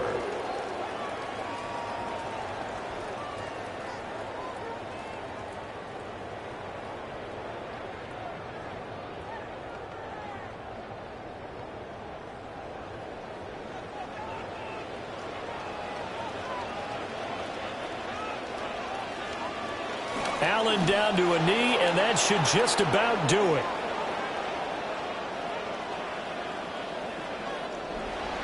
So the L.A. Rams with a victory here. And, you know, it wasn't a shutout. They did give up the points in the first quarter, but second, third, and fourth quarter, they held them scoreless. Brandon, if you throw a shutout for quarters 2, 3, and 4, you can win a lot of games in this league. And this felt a lot like, almost like if you say baseball, and the pitcher goes through the lineup the first time, and the hitters get to see him. And then they come out after that, and the bats start blazing, right? I think they saw their best stuff in the first quarter and just shut everything down from that point on. What a great, convincing performance. So that's a wrap for Charles Davis. I'm Brandon Gaudin. And this has been a presentation of the NFL on EA Sports. For more, check us out at easports.com. With that, we say so long from Southern California.